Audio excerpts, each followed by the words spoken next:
Life's been a changing, turned up, rearranging. I done been this all step from the dailies. I just wanna be blameless. I ain't tryna be the one that's blaspheming. Ain't tryna be the one that's flashing. Ain't tryna be the one that's bragging. No, but be the one that's lasting through.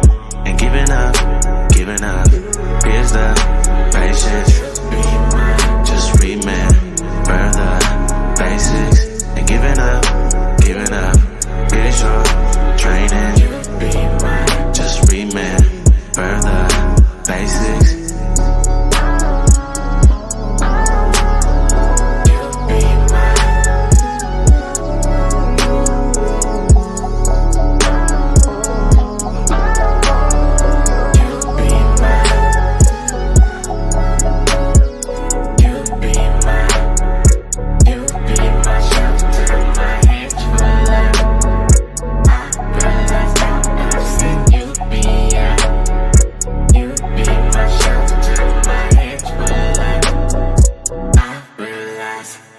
I'm the farthest thing from perfect, yeah. I be feeling like I'm worthless, yeah. You still think I'm worth it, oh yeah. Really I don't deserve it. This makes me nervous, no, you see past the surface. And I didn't stay true to the plans we made.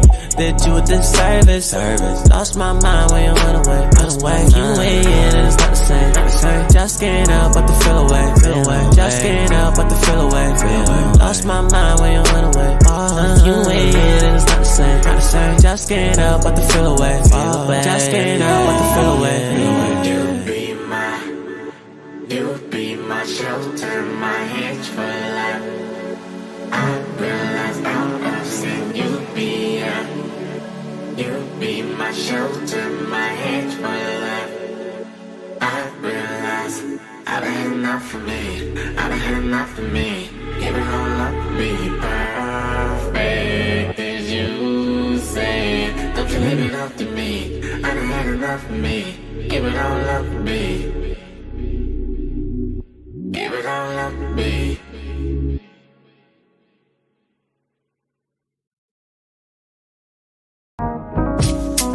Yeah. What you crying for? What you complain about? Breathe. No, seriously, take a breath. How many people want to do that? And can't. Walk outside. Some people ain't got freedom. They ain't gonna never see the light of day. You know what I mean? Real. I can't front, I do it too. I need somebody to check me. I need you to edify me. You know what I'm saying? I'm just thankful for being alive. I am so thankful for being alive. Today was a good day. I opened my eyes. Yeah. I woke up today. So many can't say the same. I can't complain. Yeah. I'm thankful for being alive. Yeah. Don't quit. You just hit a bump in the road. You detoured when you thought you had it under control. Whether you winning or losing, you stuck with your soul. Focus on eternity. Happiness comes and it goes. Praying you'll see a miracle when they right under your nose. Today you woke up and your heart was beating and you started breathing. Just for you, I made this one for the road. This for the car when you on the way to that job that you hate. You want to keep the feast days, but it's hard to escape. Yo, they requested you on the Sabbath, now you about to quit. It's like with every commandment, they want the opposite. Meanwhile, you staying positive, you need a job to live. A couple questions to settle that. Like, would the Father have us living check to check? Subject to payments buried by several debts. I'm thankful for this life, but I pray heaven's next. I'm so thankful for being alive. Today was a good day. I opened my eyes. Yeah. I woke up today. So many can't say the same. I can't complain. I'm thankful for being alive. Yeah. I know why I'm living. My purpose is serving others. Never despise the Father's correction. I learned to love it. Carnal minds don't want the truth. They want their version of it. Worldly riches are temporal. I noticed them turning colors. His treasures are never tarnished. Started to study harder. It made me a better artist. They asking me what's your secret. He fed you manna from heaven. You want to run to Egypt? Toting choppers like, am I really my brother's keeper? You are if you love your people. We living like kamikaze ambulances, cops and sirens. When we gon' stop the violence? Quote the scripture, it's an aqua salad. I can sing a song that'll calm the climate. Don't just talk about it, we walk about it. The covenant, our fathers forgot it. We remember now it's a door for the sheep to enter. Believe on Christ and you gon' be saved. I'ma keep it simple. Get that Holy Spirit in you and keep it in. I am so thankful for being alive. Today was a good day. I opened my eyes. Yeah. I woke up today. So many can't say the same. I can't complain. I'm thankful for being alive. I am so thankful for being alive. Today was a good day. I opened my eyes. Yeah. I woke up today. So many can't say the same. I can't complain. I'm thankful for being alive. Yeah.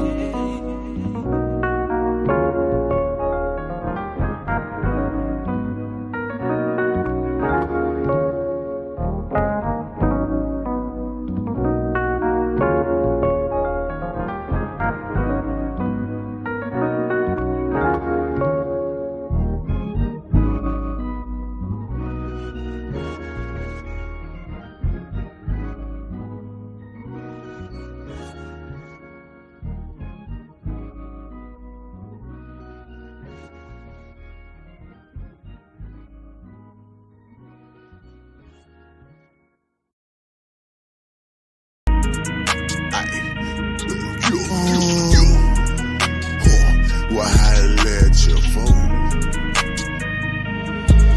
You know, Joe, keep it real. Yeah, I live. I might speak that slang, but got that word. Yo, I can still pull up where I served in.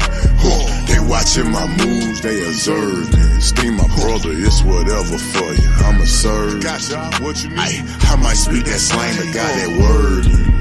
Yo, I can still pull up where I served in. They watching my moves, they observing. I see my brother, it's whatever for you. I'ma serve. I'm standing right here, you can crucify me. I'll forever be a voice for the voiceless. Hang with the Lord, you can get on. Asking my haters who they put on. Do this for the Lord, we don't put on. And we lay down the blueprint, and we following the red blade. Put a blue letter, re-reference. No blood or Crips, y'all brothers repent. You know the vibes when we bump shows. No, we going up, but don't speak on. Know what I'm on in real time. And we too lit for life. The box they living lies. Don't need your criticize. Never met him one time, but my name in his mind. One more time, gotta remind. To stop the COVID, they wild. I might speak that slang, but got that word. Yo, I can still pull up where I served in. They watching my moves, they observe. Esteem my brother, it's whatever for you. I'ma serve.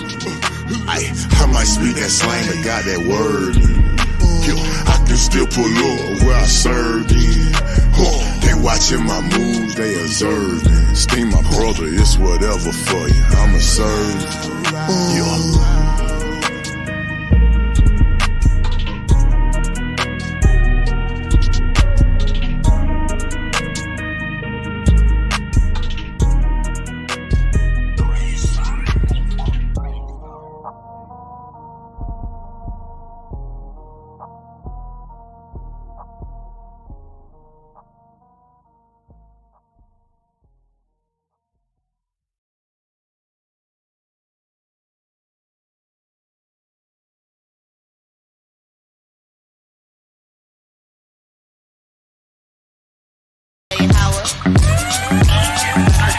My water straight from the throne. We built the altar with the unhewn stones. Roam through the city, all we seeing is these bones. So my face like flint till I wake a couple souls. A prophet hated by his own, so the father sent his son to bring the tribes of Jacob home. Jumping through these traps, cause they trying to see us gone. But we walking through the fire just like Dane and Bros. From every sheep to her zone, we stay inside the book because the book is all we own. Heritage and you better hold it on. We like David fighting giants with no armor and a stone. We face east cause a car home. We face east just to call home. We can't sleep till we all home. We won't rest till they all gone. So I guess that we be calling out they all bones. Bless the seed, invest the deep in the laws of our God. Make it Elohim, Shema, Warapah, all the Zad, King. Barakatah, Yahweh, and Mashad, Nagim. Blessed is he from best to deep in the laws of our God. Niggas Elohim, Shema, Warapah, all the King. Barakatah, Yahweh, and Mashah, from Bereshit to the books in Greek, the dragon took the sheep. Man, the book complete. The Father looked for peace, but we shook the beast. Now we up until our power put the hook in cheek. Shema, Yasha Allah, Abanawa, Yahweh, Ahad. He the tower till he give us the power of God. Though in the tower you will never devour a tribe. The Lord despised all you devils, your hours survive. Blessed is he that kept the peace. Never forgot the poor and he kept the feast. I'm trying to dodge destruction, they can't stop the sea. Barakatah, Yahweh, and Mashah, blessed is he that kept the peace. Never forgot the poor and he kept the feast. Trying to dodge destruction, they can't stop the sea. Barakatah, Yahweh, and Mashah,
Shalom, ya shalom, shalom.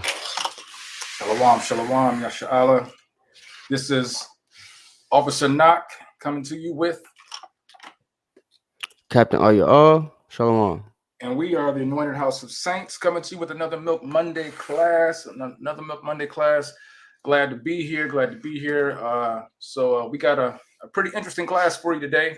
But before we go into that, I want to give a few announcements for that of events that are going to be happening with AHOS. Of course, as you know, we have our Feast of First Fruits coming up, and we will be having that in North Carolina. I believe that'll be in Greensboro, right? Matter of fact, let me see if I got that. Yep. That will be in Greensboro. I want to see if I can share this real quick. Nope, there we go. Share screen. And if you can't share this, all right, not just all right. Yeah, I can't share it right now. I don't have that part of my. But so we'll be having our first fruits in Greensboro, North Carolina. I believe the date is May 24th. So if anyone is able to attend, please. Is that correct? Yep. Please send an email to anointedhos@gmail.com. We will send you an RSVP. You can put down who will be attending. We'll get that information to you. Everything concerning the feast. That's one of our feasts that we should be attending every year. So please, if you can come out, please come and join us. Also, before that, we do have some other events coming up. On the weekend of Cinco de Mayo, we will be having our Unity Camp in Charlotte, North Carolina, where we'll be having a groundbreaking event and a Unity Camp in Charlotte, North Carolina on the Cinco de Mayo weekend, which will be actually May 6th. If you are able to attend, please let us know. The same weekend, we'll also be having a Unity Camp on the West Coast with our AHOS in San Francisco with our Captains Yahawada and Captain Shaquat. That will be taking place on the same weekend, Cinco de Mayo, Unity Camp. If you were able to attend that, please do so. I have to apologize. I had all my stuff set up to show you, but for some reason, I'm not being technically sound right now. But that's okay. Now, also, with that, if anyone is desiring to be a member, or I should say to be a brick builder with Anointed House of Saints, any men, please send your emails to us because we'll be starting another prospect class shortly. to anointedhos@gmail.com. Any women who want to help build this congregation, do the same thing. Send an email to anointedhos at gmail.com. We will get the information to you as to what you need to do to become a brick builder. Let me see anything else I'm thinking of. I think, Cap, you already put up posts about the shout-outs. We're going to skip shout-outs because we got started a little late this evening. Salakia for that. But we're going to get the ball rolling because today's topic is going to be about debunking I should say that someone says that the slave trade never happened. Or I should say that we were never brought over on ships. We're going to bring out some interesting history that's going to debunk that. I'm going to pass it over to Cap. But before we get started, I want to first give all honor, praise, and glory to Yahweh, by Hashem Yahweh Shai. And with that, Cap, with the red cup, go ahead and take over. And I'm going to see what I can do to set this stuff up here back in the background. My bad. Didn't know I was on mute. But yeah, like the brother said, man, all praise to the Most High Yahweh by Shema Mashiach Yahweh Shai. We're here again with another Milk Monday. Today I'm getting on a brother of mine, a Gadite brother, but he's a chubby fat idiot Gadite brother, right? That's what I like to call him. Aaron don't like me calling him that, but that's just between me and Dane. So, yeah, Dane is a brother that's come up on the internet. He's a Cherokee Indian, and he's one of the brothers that a couple years ago found out that black people were in the census once as Negro, right? So with that knowledge, he went and did his research, found out about the code switching and the changing of the nationalities through census, right? And basically created a whole doctrine off of that in different books that speak about it, right? So there's this whole conspiracy theory now that what they taught us in school about us being slaves that came off a ship from Africa was a lie to hide the fact that all African Americans aren't actually African American, but in fact are Indian, and they're the Aboriginal people of this land that he calls Turtle Island, which he got from a book from a white man, a financial book. But yeah, so we're kind of gonna I'm not gonna get into the whole doctrine today because that's not important. But what we are gonna do is debunk the slave trade part because that's the most important thing. Reason we've decided to do this class, the last 3 weeks, maybe 4 in a row, we've had somebody come to camp every week that has something to say about the slave trade. And every time I mention the word Dane, they know the last name is Calloway, which means that's the person that they're learning this doctrine from, right?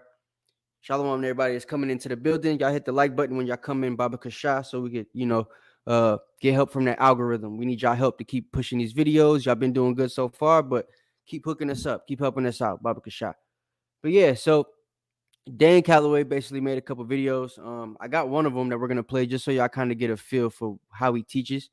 This is probably the video that he's made it a couple times, but the knowledge that he put out in this video is what a lot of people are regurgitating, and it's false. So let me see. Hold on just a second. Where is my YouTube? Oh, I didn't pull it up. All right, hold on. Let me pull my YouTube up right quick. So like today we're gonna have information. The brother Knock is gonna be going over the Spanish Inquisition and things pertaining to Europe and the Atlantic slave trade. And this is most likely gonna end up being a part 2 because we're gonna have to talk about the transatlantic slave trade as well, right? So we're actually gonna prove it from both angles, prove how we didn't actually start in Africa. The brother Knock's gonna bring out a lot of that information and how most of the people that were in Africa, or at least a lot of them that come from that northern part, actually were sent there either during the Spanish Inquisition or the expulsion of the Jews from different time periods, either from the 1200s all the way to the Renaissance in the 1400s. So that's kind of the information that we're going to bring out today. I'm going to show this video so that y'all understand exactly where we're coming from with it. So let me pull this up. Got some other videos that are going to debunk this one too, but it'll all make sense in just a minute. So without further ado, give me just a second. All right, bet. Got that up.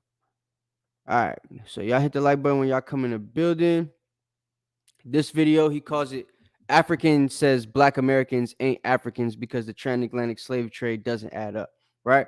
So the things he's going to say doesn't add up in this video basically pertain to the fact that, he says that most Africans from where he comes from, this African guy doesn't have any stories about the Atlantic slave trade. Well, that would be because of where you are. We know that the transatlantic slave trade and Atlantic slave trades happen on what part of Africa? Happen in the west part of Africa, right? I've never heard Ethiopian say he has a slave trade story because Ethiopia is on the whole other side of the continent, right? So wasn't a slave trade in Ethiopia. So the Ethiopians wouldn't have a story on it. Wasn't a slave trade in Kenya for the African Americans, right? So there wasn't they wouldn't be talking about that. They talk about slave trades, just not about ones pertaining to us unless you're on the west side of Africa or at least Central Africa where the Sahara is, right? So we're going to get into that and we're going to prove it because we're going to see real Africans from West Africa, from like the Ashanti and the Yoruba telling stories about it. We already know that Ghana and Nigeria has stories about it because that's where most of us come from, right? The Igbo people and such and so on. But people like the Ashanti, the Yoruba, the Awe, right? All these different people, the Akan, they all have stories about the 12 tribes and how we went into slavery and how a lot of us were sold due to not converting to either Islam or other African religions. So, nah, I ain't the one doing that. But Khan. So let's go ahead and get this thing started.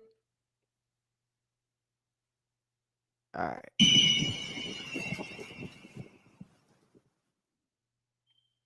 Oh, see you, everyone. Hope everyone is doing well. I would like to share something with you all that was introduced to me by a friend of mine on Instagram, and he asked me to watch it and give my take on it. And I said, okay. And usually he doesn't do this. I said, all right, let me see. Took a look at the video and I said to myself, okay, this needs to be shared with my viewers here on my channel. So there are more and more Africans speaking up now in reference to the material that I share with you all concerning the transatlantic slave trade. Now, I also want to make that clear what he just said, right? He said there's Africans speaking on the information he brings to people, right? This guy that he's going to put in the video actually says he got this information from Dane Calloway. So I want to make it clear that this doctrine, right? This pseudo science of the Atlantic slave trade and transatlantic slave trade, it's not from a real like elder. It's not from an elder African. This kid is probably younger than I am, right? For one. And two, he didn't get his information from Africans. He's gonna tell you he got his information from good old Dane Calloway, right? So that's the first strike. The person he has in the video that's supposed to be an authentic African giving authentic African information on the slave trade and how it didn't really happen is telling us in the video that he got his information from this nigga right here from America, right? And whether or not these so-called black people or black Americans are Africans based on the stories that we were told surrounding the transatlantic slave trade. So let me give props to the brother. He goes by the name Africa Reacts on YouTube for having the audacity to speak up and tell the truth. Yo, what is up, guys? It's Africa Reacts here, and today I wanted to talk about a topic that I saw on YouTube and other platforms too, from this guy named Dane Calloway and other YouTubers too, mainly from Dane Calloway. And I just wanted to give like an African side on it, or an African perspective, whatever you want to call it. And I actually agree with this guy on. So he's telling you that he first heard this doctrine not from school, not from being in Africa and learning that the slave trade was fake. He heard it from people on YouTube, like he said, mainly from Dane Calloway, right? So the way Dane has been pushing this information is like this is an authentic African that came to him that has information debunking all the different books that talk about the slave trade, the Tariq al-Fattash documents, the Tariq al-Sudan, the Benai Israel, the all type of different things. Babylon to Timbuktu, right? Hebrewisms of West Africa, all these books with real documents, right? The slave cargo ship database, the database that proves that the Jewish people funded the slave ships that I showed y'all in that one lesson, all type of different stuff, right? That this guy isn't mentioning. He's going to mention all his information comes from Dane Calloway, who also has never mentioned any of the stuff that we're going to show you guys today, because it would defeat his purpose, his whole doctrine, the way he makes his bread, right? By lying to all African Americans and making them think that none of us come from Africa, none of us come from the East, and that we're all from good old America. When you speak to real authentic Native Americans, the ones on the reservations, they'll even tell you that they're not from here. Nobody is. They came here a long time ago, right? The stories from Montezuma say that. The stories from Chief Joseph say that. The stories from Running Bull say that. The stories from all type of natives. Quanah Parker from my tribe, the Comanche, right? All of us say that we're not from here. So, yeah, we'll just get that in a minute. But this guy, as you see, his information is already basically debunked, because he's telling you he's not getting it from Africans. He got it from an African American. What he's talking about. And the main point is that Black Americans are actually indigenous or native to the Americas. I agree with this guy 100%, not like 100, but 100%. The points he actually make like too much sense. If you're Black American, if you're an idiot, they make too much sense, and you're about to see why, right? His main reasoning for him believing Dane is because believing that we're indigenous to the Americas and not Africa would actually constitute something I've taught you guys before. West Africans in particular, and the Africans of like Central Africa, when we got there, a lot of them didn't want us in the land. They knew we were going to cultivate it. They knew we were going to try to take some of it to be ours, use it for land, all that type of stuff, right? Which means that's less resources for them. And there was parts of Africa that they hadn't, cultivated yet, hadn't civilized, they hadn't used, right? So when we got to the land, we're basically claiming that stuff as ours. A lot of them wanted us to be kicked out, and the Tariq Al-Fatash talks about that, which is why they made a lot of these deals with the white man, right? So his people, I would assume, would be some of those people, right, that made those deals. But he's going to tell you that he used to ask questions to his mom and dad when he was little about why Black people don't look like him, right? There's some Black people in America that might look like that, but I would tell you it's because they got some Hamite in them, right? He doesn't have a beard, can't grow one. That's because of Canaan and everything like that, right? But that's for another time. He's a Canaanite, if you would ask me, based on his features. But yeah. So this brother right here is in a situation where he's going to tell you that he thinks we're indigenous simply because he knows that we look different. Everybody's skin to you ain't kin to you. So because we don't look like your normal African, we can't be your normal African. Therefore, we're not from Africa. That's going to be his whole premise, right? And then it's going to be the rest of the BS that Dane Calloway has put out there. So let that be known. This African knows that we don't look alike, but because of that, we must be from America, right? The Ethiopian don't look like him. You know what I'm saying? The Berber doesn't look like him, but they're from Africa, but we not. So I just want to put that out there. His whole logic is retarded. And you're still like hooked to Africa, then I don't know. I don't know what to say to you, but I wanted to just give an African side of it. So he did say we shouldn't be hooked to Africa, though, which I do agree with. All you African, Afrocentrists and stuff, right? Y'all need to stop being hooked to Africa, because the Africans telling you it's not even your land, right? He is right about that. Africa's not our land, but what he's wrong about is us being indigenous to America, because nobody is. Let's start. Like me, when I was like, I came here to like the US when I was 7 years old, right there. For me, I would say like when we came, I used to hear like stories about like the transatlantic slave trade, I think it's called. And I used to ask my parents, actually, I used to ask them, why don't Black Americans look like us? That's the first thing. So I do know I wasn't wrong when I was a child. I wasn't wrong. And the second, The reason we don't look like them, hey, not can we get Exodus 11 and 7?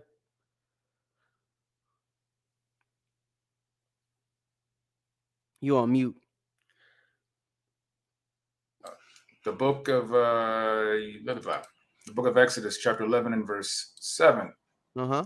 And it reads, "But against any of the children of Israel shall not a dog move his tongue against man or beast, that ye may know how the Lord doth put a difference between the Egyptians and Israel." Right? So whether he's a Kenyan, whether he's a Canaanite, whether he's an Egyptian, whether he's a son of Put, whatever, right? Whether he's a Libyan, these people aren't supposed to look like us, right? There's a difference between the Egyptians and Israel. There's a difference between the Hamites and the Shemites, right? There's a difference between us and them. And one of the main differences is our features, right? We can grow different type of hair than they got. Our hair, no matter what state it's in, no matter how bad you think your hair is, you will never have the beady beads like a real African. You think it's hard for you to comb your hair? There's a reason why you've never seen them with a comb.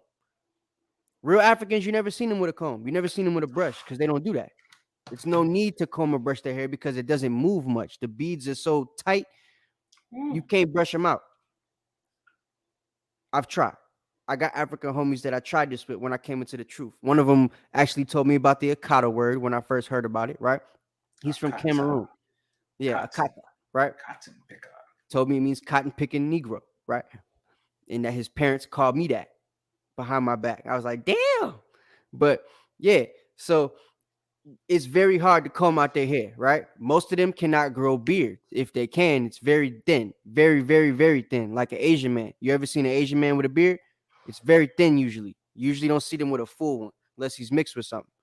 So, like, that's the situation with him, right? A lot of them are dark.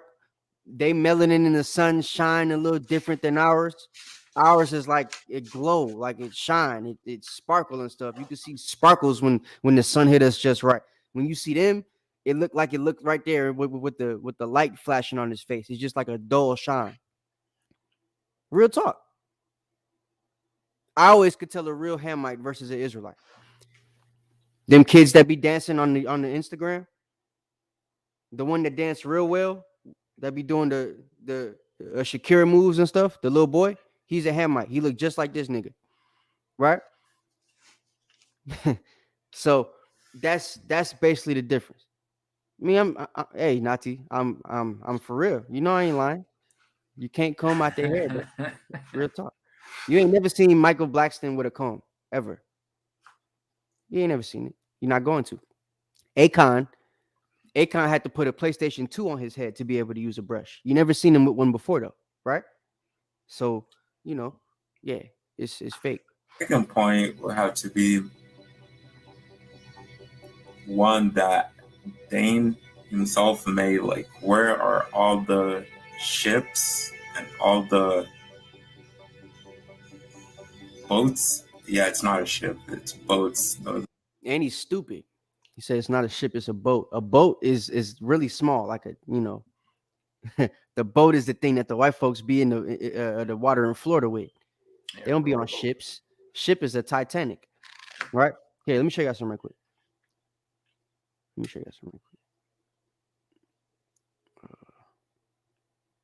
Give me just a second. Let me see which one. Yeah, maybe this. All right. Y'all see this? Yep. Is this like a boat? This is Encyclopedia Virginia. This is a Virginia government website, encyclopediavirginia.org, right? Virginia Humanities. It's giving you the information on the slave trade of the boats that docked in Virginia, right? It's giving you a full layout of how they would have laid the slaves. Can you see it? The reason why we teach cargo slave ship is because if you look at a cargo ship today, it's built the same way. Yep. It's got the same type of levels, right? All the workings of the ship are at the bottom of the ship, and the things that you want to put, you put in between, right? That's basically how we were. The Salakia. engine, yeah. Go ahead. You notice you said cargo, right? And this old depiction of a cargo ship looks very, very similar to what we see today in modern times. Dane Calloway typically talks about how we can't find these slave ships. Can you go into a little bit of why the phraseology or the term he's using is inadequate? Right. The reason we can't find them most of the time, because it was very easy for me to find these diagrams, right? I typed in cargo slave ship because that's what we were. It wasn't just a slave ship or a slave boat, right? When you look up slave ship, the Google algorithm is going to pull up things like what Dan Calloway says. There's no proof of slave ships, because that was an argument at some point, right? But there's always been proof of cargo slave ships because they knew that that's what the people on the boats were, on the ships were. They were cargo, right? Precious cargo, if you will. God. Right? Very expensive cargo, insured cargo. So they put you on the ship. Insured. Yeah, bring that out. Absolutely. Yeah. Insured.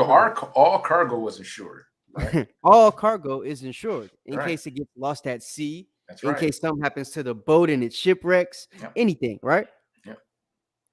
So things have to be put in place. Also, like the sister Natizah said, there were ships that were burnt. There were also ships that were destroyed, right? Not to hide the evidence, just because they didn't want people going back and forth, right? So, because you have to understand. Yeah, right. There's pirating going on at the time. People stealing the ships. Bob Marley's daddy was a pirate. You know what I'm saying? That's how he got to what you call it?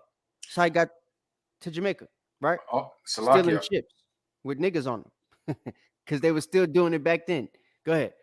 Yeah. So the issue with burning ships and getting rid of evidence has a lot to do also with the fact that there were some countries that had outlawed slavery, and there was still slavery going on in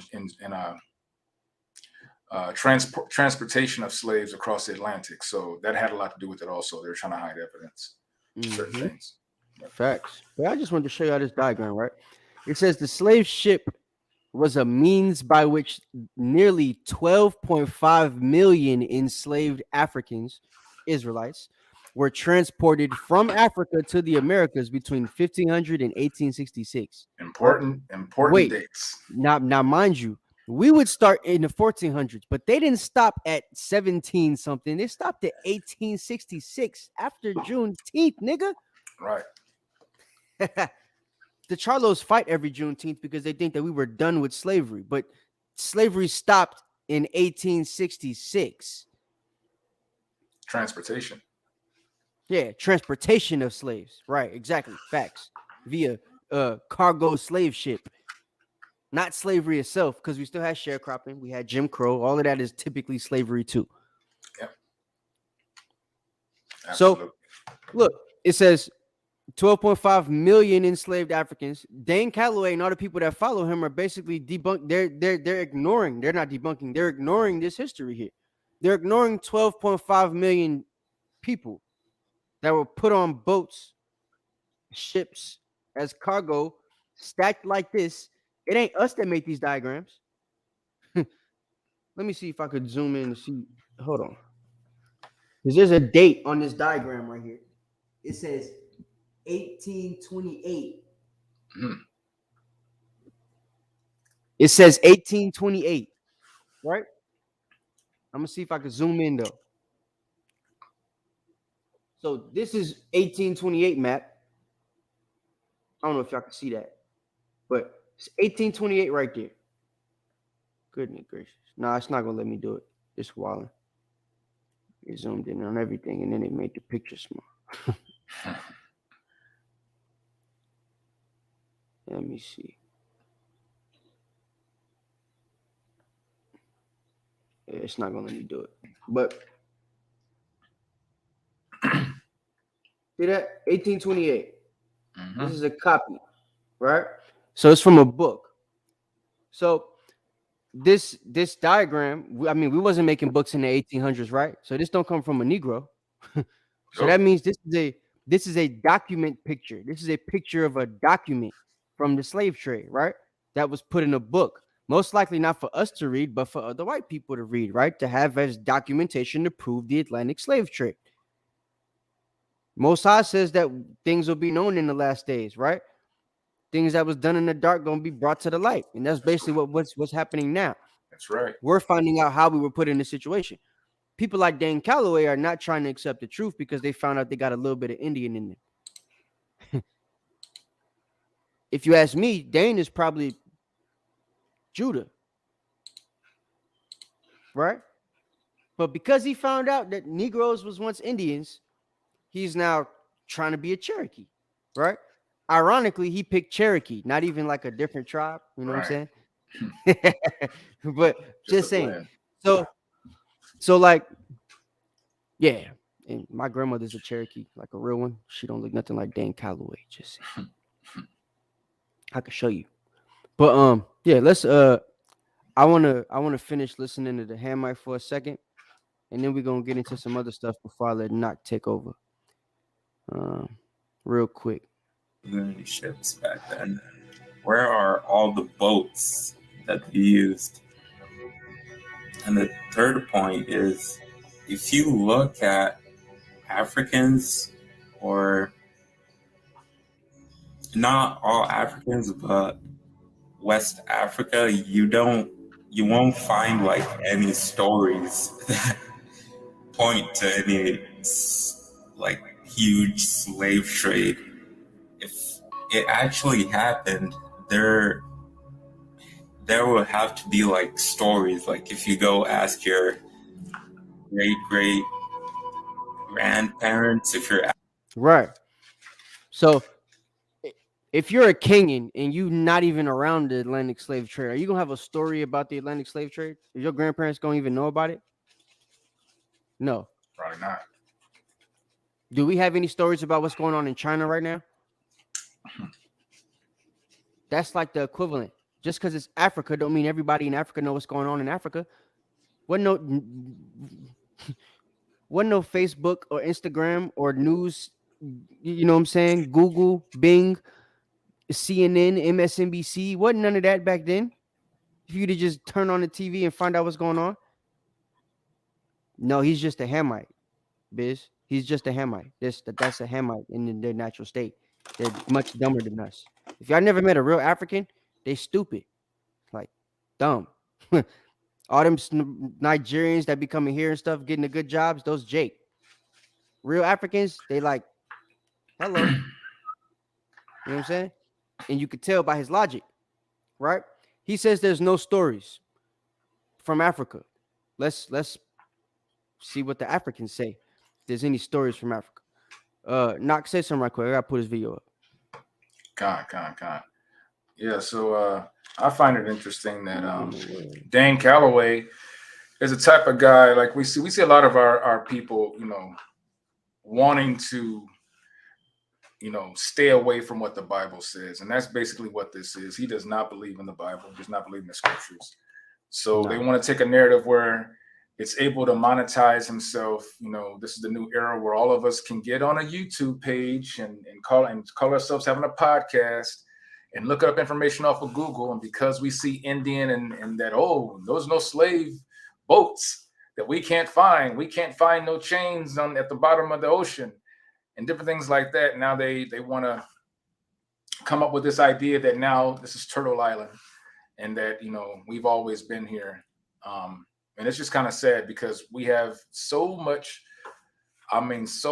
proof, secondary sources, primary sources, all kind of secular sources, historical documentation, archaeology, that shows that there was a transportation of a nation of people from one hemisphere to the other.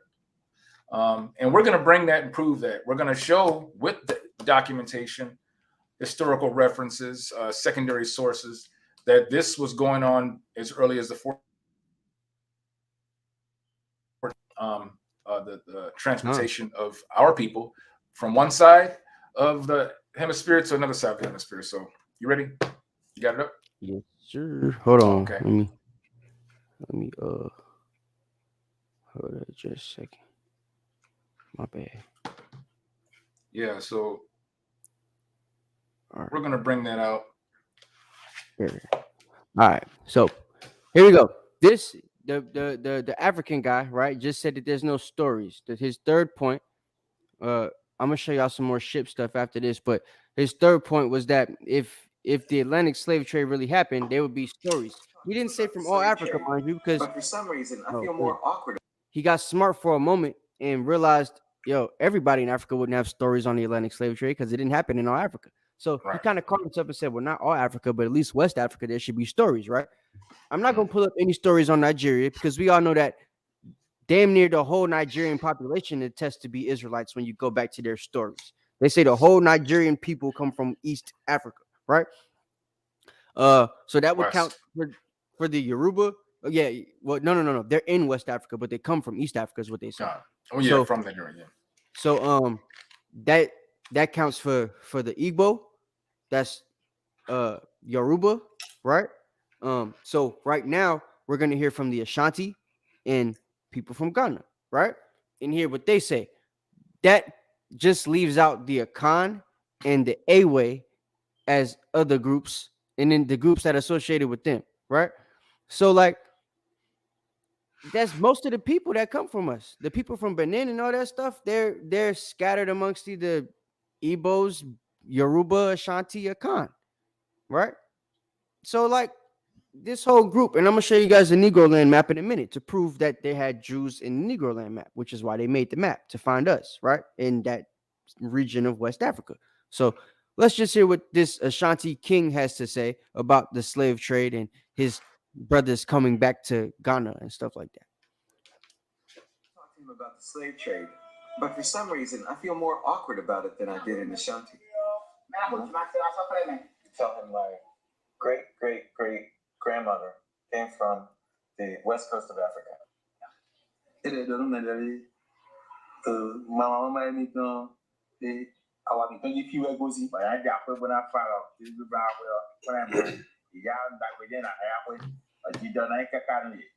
He's really happy to see his friend, his son, who has gone to London or America to be today a very important personality. So then he returned to home.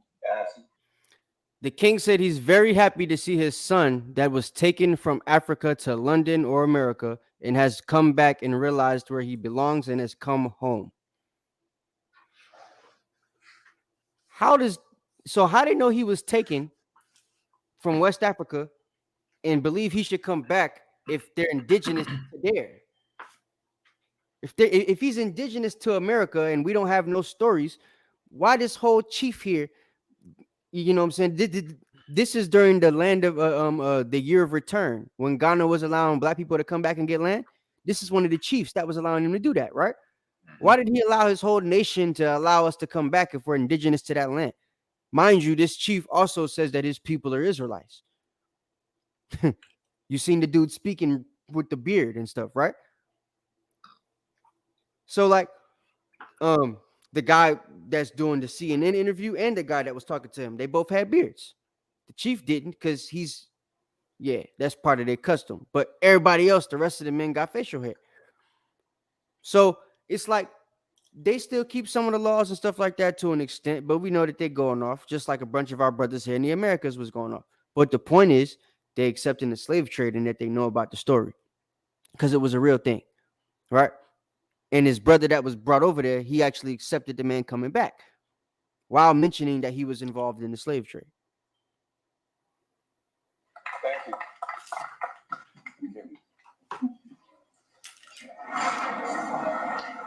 Almost 20% of all the slaves that came to the New World came from the Bight of Benin, from this very region. And the slave trade. What did he say?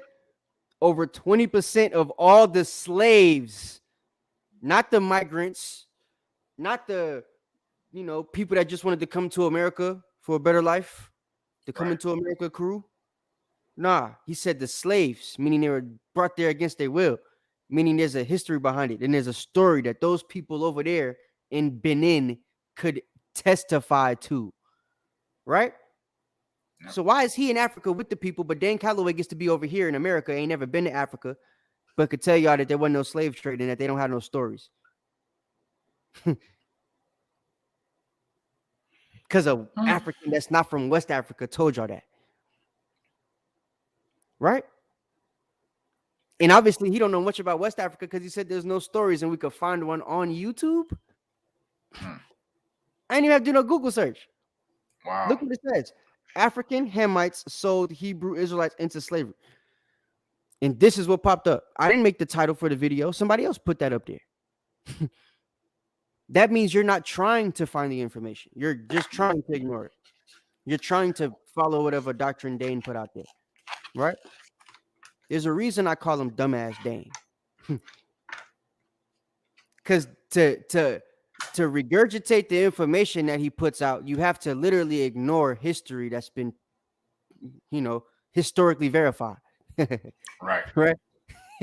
You have to ignore historically verified sources. So I'm gonna play one more video, and then I'm gonna let Knock take it over. Let me see. Yeah, this one right here. I just wanted to play this part so y'all can kind of hear how they feel about you, right? Because this is why a lot of them would like to think that we're indigenous to America. They don't want us to have claim to Africa because that, again, if we get the chance to come back, like the king from Ghana did, right, allowed us to come, wouldn't that put them in a situation where, again, they lose resources that they've been trying to get back? Right? There's places in West Africa that they'll never have to themselves again because we're there.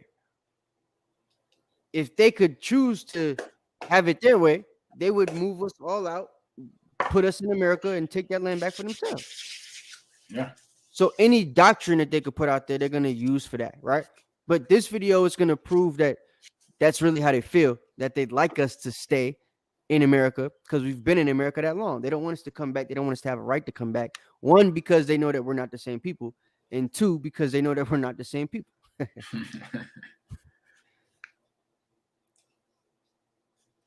We don't want them here. They're your brothers. They're not our and brothers. sisters. They're not our brothers. They are. If you were born in America and have lived there for 300 years, you're no longer African. Those are. See, this nigga don't even know how long the slave trade was. We've been here way longer than 300 years. That's why niggas think we from here. Because they don't teach the history of the slave trade. Why? Because a lot of them don't care about it. The ones that do are our people. The ones that don't are the Hamites. Hamites ain't teaching about the Atlantic slave trade in school. What they need to teach that for? It ain't got nothing to do with their people. They were the slave traders. That's right. Right? Exposing their hand. So, I mean, this is a real African listening. I mean, telling you how they feel about it. And I would bet, just by the way she looks, the sister is Nigerian. And based off her accent. Con. She's Nigerian, and this is a real stinking, musty Hamite. So listen. American. We don't need them. We don't need they them. They were taken away, unfortunately. Yeah, she got the big hoop earrings as the moon, right? This is an Israelite woman talking to a Hamite, and she's surprised. Whoa, these are your brothers, because she know they're her brothers, but he's letting her know, nah, they're your brothers. They not mine. Everybody's skin to you ain't kin to you. But they are Americans. We will develop by ourselves. Yeah, we have the capacity, we have the will, we have the resolve. We don't need them. No. I totally agree. Thank you so much. You see that? So you wonder why they never came to help us when we was in trouble and stuff like that, right? It's because they don't need us. And we don't need them, right? So the brother Knock is going to talk about the Spanish Inquisition and some stuff like that. Let me show y'all this too before I pass it to him. I don't want to bring up none of this stuff no more. Slave trade database. I've brought y'all this information before. I will do it again. Slave voyages, right? .org. Transatlantic slave trade database. 36,075 entries and growing, Negroes. Okay? They got the dates. Didn't we tell you that the slave trade ended in 1866? They got the boats from 1866, but they haven't made it in the database yet because the database stopped at 1877.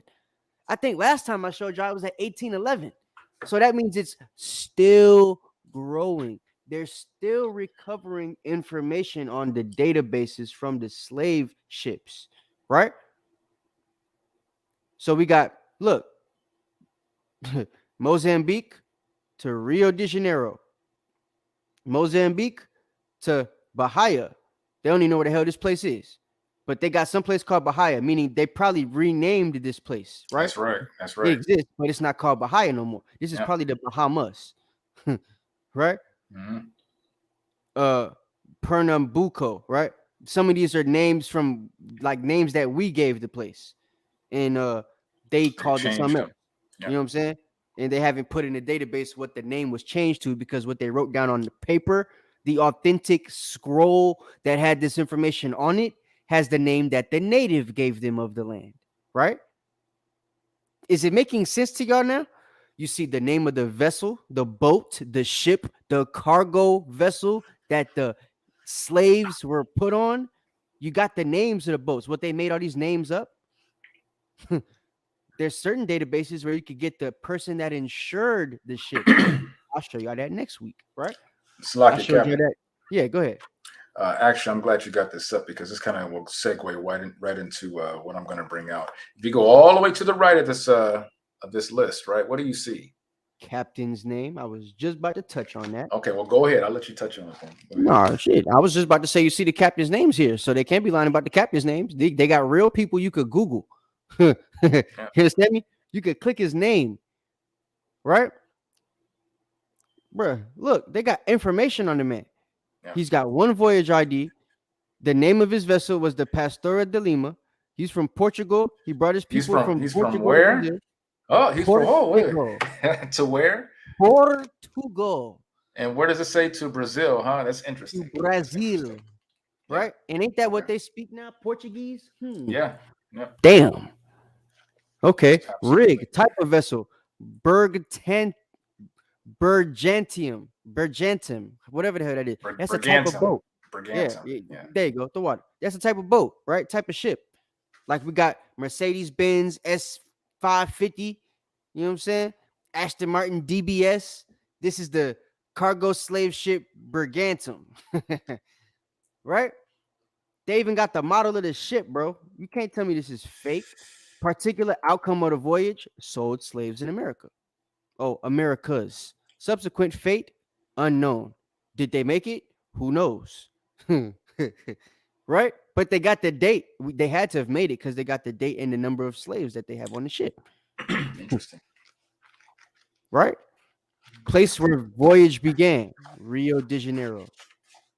Principal place where captives were purchased, Mozambique, West Africa.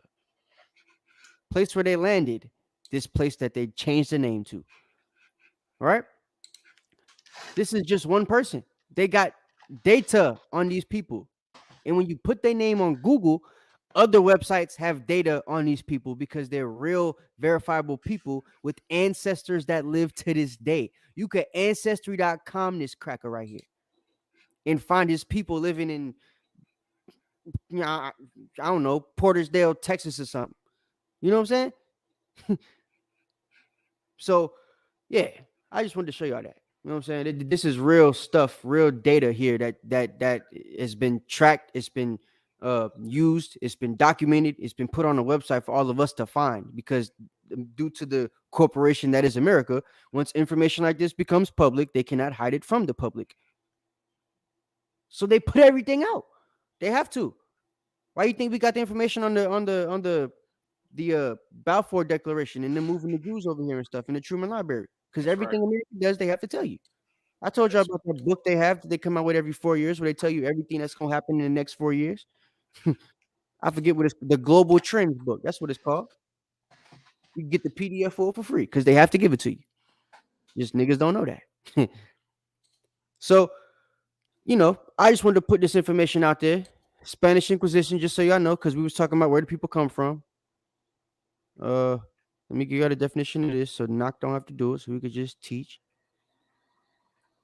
Because Knock like to go like a freight train, like a book storyteller. So if you don't know the book, you're gonna miss the story. I'm gonna So try to be easy. now you good. I like how you teach. That means they got to keep up, take notes. You can't just sit and fall asleep and watch the class later. So, Spanish Inquisition, right? It says judicial institution ostensibly, or how you say that word? Ostensibly. Ostensibly. Okay, yeah, or how you say it ostensibly, but it's either okay. way. Yes, ostensibly established to combat heresy in Spain, right? In practice, the Spanish Inquisition served blah blah blah. Look at this. Anti-Semitism, Inquisition, Moor. So this was anti-Semitism against certain Moors, right? Not all the Moors, but certain Moors, the ones that was kicked out, right? Let me show you this. Can you with that real quick? Can you go in and put in? Can you go in and put in Portuguese Inquisition? Yes. Let me do that. Here, I'll do that right here. Portuguese Inquisition. Because I don't think Inquisition to know what the Inquisition is too. Right. So Better. I can't spell Portuguese. There it is. Yeah, I knew I spelled it wrong. All right, Portuguese Inquisition. It says officially known as the General Council of the Holy Office in the Inquisition of Portugal was formerly. Let me click on it. Damn. Thought I was going to be able to read it. Was formally established in Portugal in 1536 at the request of King John III. Although Manuel I, who was a brother, I could show you Manuel I, right? He married Queen Antiochus. So this is a Negro that married a white woman with the red hair and stuff, right? It says, asked for the installation of the Inquisition in 1515 to fulfill the commitment of his marriage, you see, to Maria Aragon. I have to show you all this. I can't just talk past it. Damn. I didn't even know this was going to pop up. I didn't even read it. All right, hold on. Hold on. Give me 2 seconds. 2 seconds. Let me pull this up. All right, hold on. Pictures. Black Europe. Here we go. Where are you ugly mother truckers at? Hold on. All right, here we go. Let me pull this up for y'all so y'all can see what this unholy matrimony looked like. All right, I gotta post it. Okay, go back to StreamYard. You know, a lot of our people don't realize that, you know, they hear of the Spanish Inquisition but never heard of the Portuguese Inquisition. So that's why I want you to pull that up, because it had to do with our people in both situations. Look, this is Manuel and his wife Maria, right? As you see, Manuel was clearly a brother, but he didn't like his people. He liked them white women. You know, like so many brothers, you know, ain't no new thing under the sun. And once he got his white woman, he did exactly what she wanted him to do, which was kick out his people so that they could have all the mixed babies they wanted to have. Right? Good old Manuel. So, yeah, that's them. Man, I never knew that was ever going to pop up. I never had a reason to show his picture before. But there it is. See how the Most High work? That's crazy. Anyway, it says, although Manuel had asked for the installation of the Inquisition in 1515 to fulfill the commitment of his marriage to Maria of Aragon, or Maria of Antiochus, it was only after his death that Pope Paul III acquiesced. Okay, yeah, acquiesced. In the period after the medieval Inquisition, it was one of 3 different manifestations of the Winder Christian Inquisition. So they got a bunch of Inquisitions, right? Then they got the Spanish Inquisition, then the Roman Inquisition, the Gowa Inquisition, and the Portuguese India Inquisition. So what the hell is the Inquisition? Look it up. So let's see what an Inquisition is. It says, huh? Nothing. Go ahead. It's past now. Never mind. Oh, it says a period of prolonged and intensive questioning or investigation, right? So they're investigating the Moors and questioning them, right? Watch this.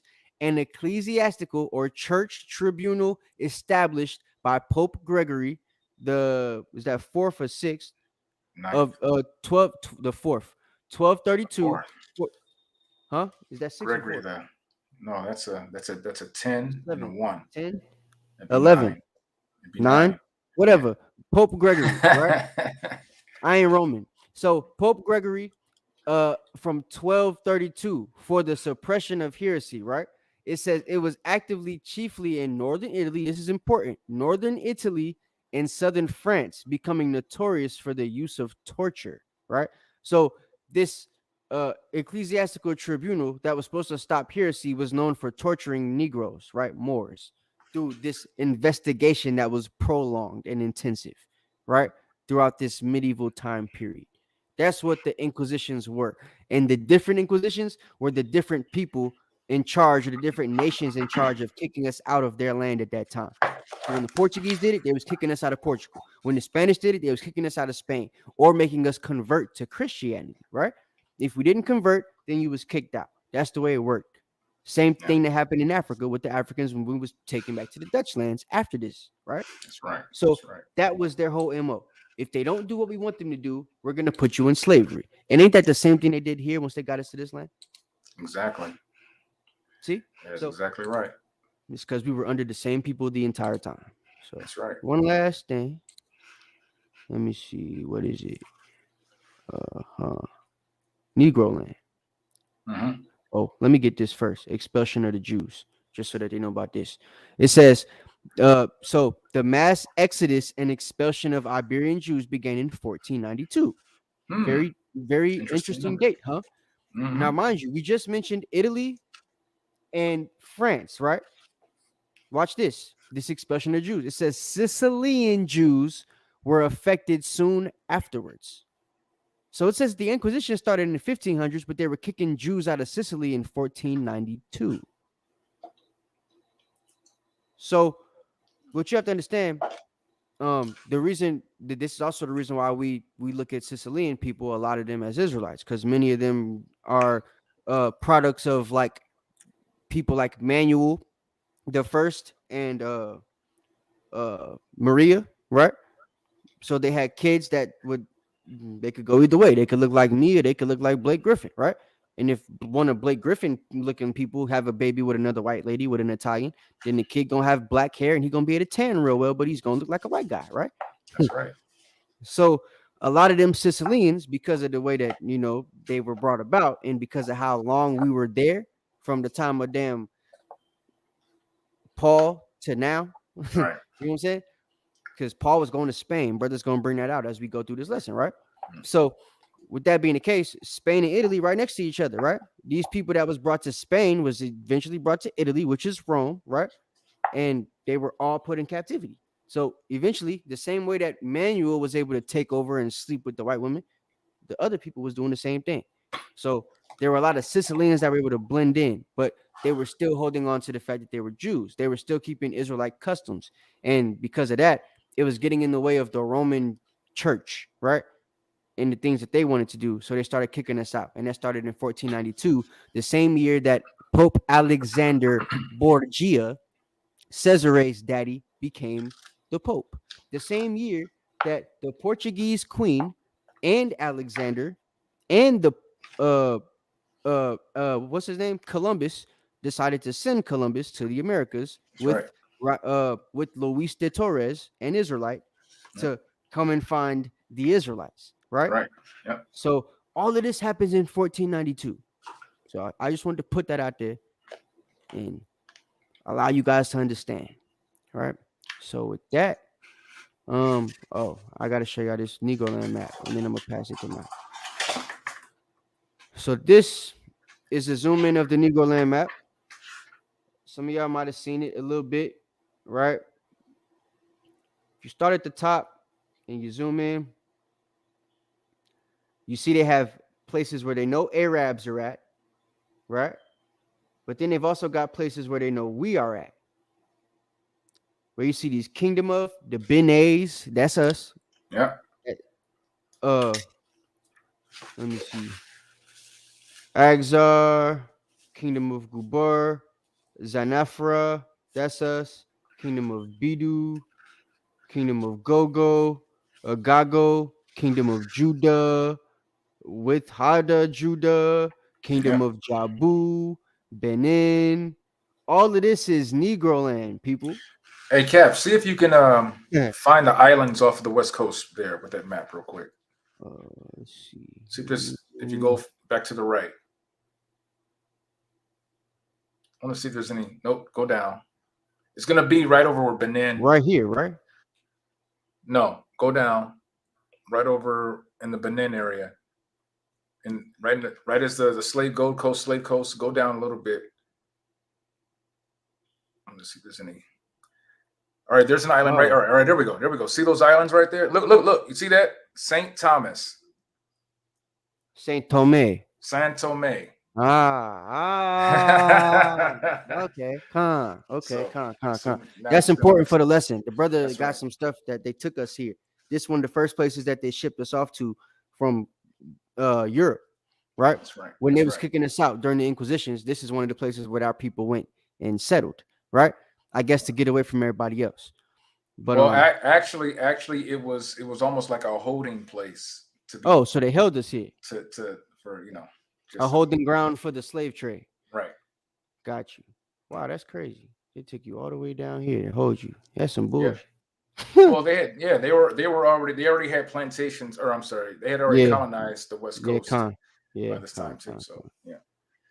So that's a little bit of history for you, man. You know what I'm saying? If you go all the way up here, you can see the last kingdom of the people that were. Oh, I didn't mean to do that. The last kingdom of the Moors that were sent out, the Almoravids, right? Damn, I keep zooming in. Let me find the Almoravids. Here we go. So we got the Almoravids way over here, right?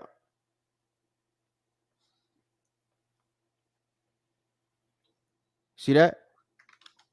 Yeah. Kingdom of the Almoravids. Almoravids' leader name was Yahya. Ain't no Muslim named Yahya. Nope. These were Moors that were practicing Islam, but they were disguising Islam, and they were really Israelites, right? A lot of them had Israelite names and stuff like that, and they were the last known rulers of the Moorish kingdom in Spain and Portugal, and they were kicked out of Spain and Portugal, and they settled in North Africa. The furthest into Africa that they went is this place right here, and Esau had already found them when he made the Negro land map and made sure that he put them on the map.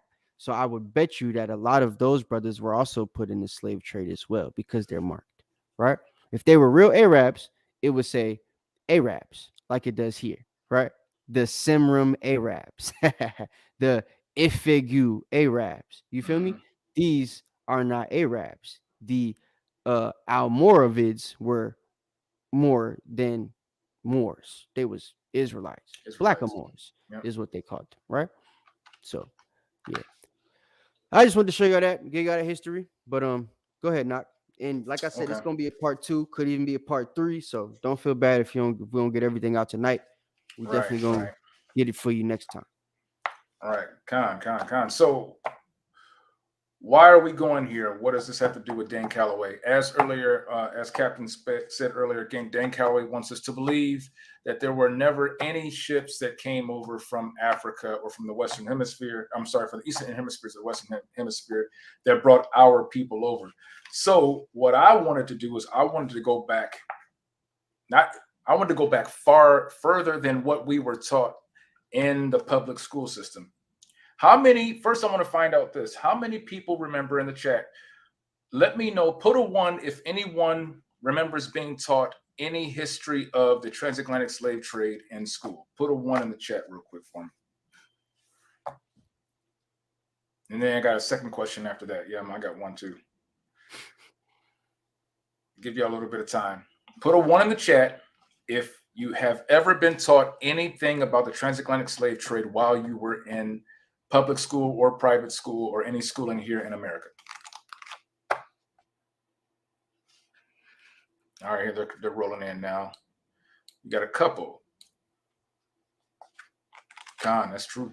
Yeah, a lot of them Phoenicians was mixed in with our people. Yeah. But yeah. 3, 4. So we got the ones coming in. Okay, with that understanding, how many people who remember being taught about the transatlantic slave trade, the history of it, what do you remember the year that you were told that it started? That might be a little tough for a question, but if you don't know, that's fine. But I'm gonna wait just to see if anybody can throw some years in there as to when do they remember, or do they remember what they were told in school when the slave trade or the transatlantic slave trade actually started? Give you a little bit of time to respond to that, if anyone. Or you guys can just take a guess too. Or we got one that says 1692. Okay. And I'm asking these questions for a specific reason because I'm gonna. Now, 1692 is a little late. Just put that don't discourage them. I'm trying to get people. All right, there's one with 1492. Malachi, what's up? Has 1492. He in the camp. I couldn't let that slide. I know he made a typo. I know that was an accident, but yeah, I just wanted to get on Shemite. No doubt. I know what you mean. Any more? Anyone else? Anybody else? 1492. Not to. I think 1454. Okay, well that's good. So we have a range. We got 1692, which I know that's a typo. I know that's a typo, but mostly it looks like pretty much who those who did put a year are pretty close. But I remember being taught that it was around the 1600s, 1619. 1619 is what they teach us in school. You know, it's what they kind of teach. So what I want to go into is to show that we actually that I'm going to show you who actually who decreed the transatlantic slave trade and around the year it was started and what two countries actually it was given to begin it with the transatlantic slave trade. So with that, I'm going to bring out a couple of books, and I hope I got these lined up right. If not, I apologize. I know Cap might be able to help me with this. But I have two books. I have two books that were written. One book was published around 1868. Another book was published around 1783. We're going to start with a book that's called, let me pull this up right now. 1 second here. Let's go here. Hopefully I can share this the right way. There it is. You guys see that? Yep. You can see that? Yep. Okay.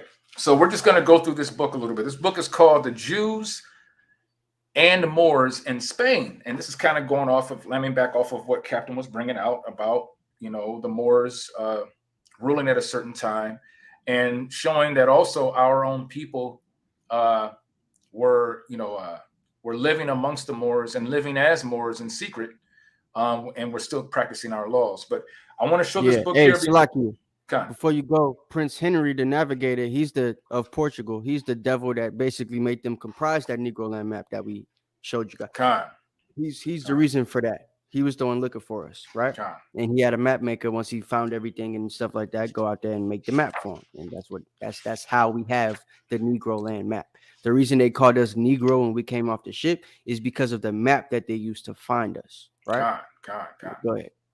So this this book was published around 1860. Well, we'll open the book up, but it's by Rabbi Yosef Kroskov. We know what that means. This is a so-called Jewish man who published this book. But there's some interesting things about the history of the Jews in Spain and in Portugal. So we're going to go and get into it. This first, can you see that, Captain? Cap, can you see that? Yeah, come on, we can see it. Zoom in a little bit. Okay. Let me do it this way. How can I do this? I don't want it to lose any. Is that a little better right there, everybody? Okay, kind. So as you can see, I got some of the dates highlighted.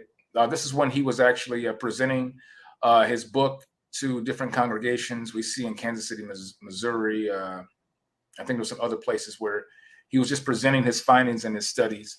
But we're going to go further into the book. And I want to go to, let's get to, this is kind of a bad page. But what I want to show you on here is it shows the chapter. And it says Dispersion of Jews, if you guys can read that. It says the exiles transported on ships. But what I want to get into is where it says the expulsion of Jews from Portugal, right? And then also it has another title here where it says the entrance of the Jews into Spain. So we're going to read a few excerpts out of this, and we're going to start right about right here. So what we see here is that the author is going to start with, I'm going to start in this paragraph right here. I'm not going to read all of this stuff. If you guys want to get more information, this book is easy to find on Amazon. I can't remember how much it costs, but you can even get it in a Kindle, or you can kind of order it for your Kindle and get it digital as opposed to getting the book, a hard copy of the book. But it's a pretty good read. I'm not going to go over a lot of things. Just going to go over a few highlighted points, and hopefully it draws your interest and gives you a little bit of something to look for or to study for afterwards.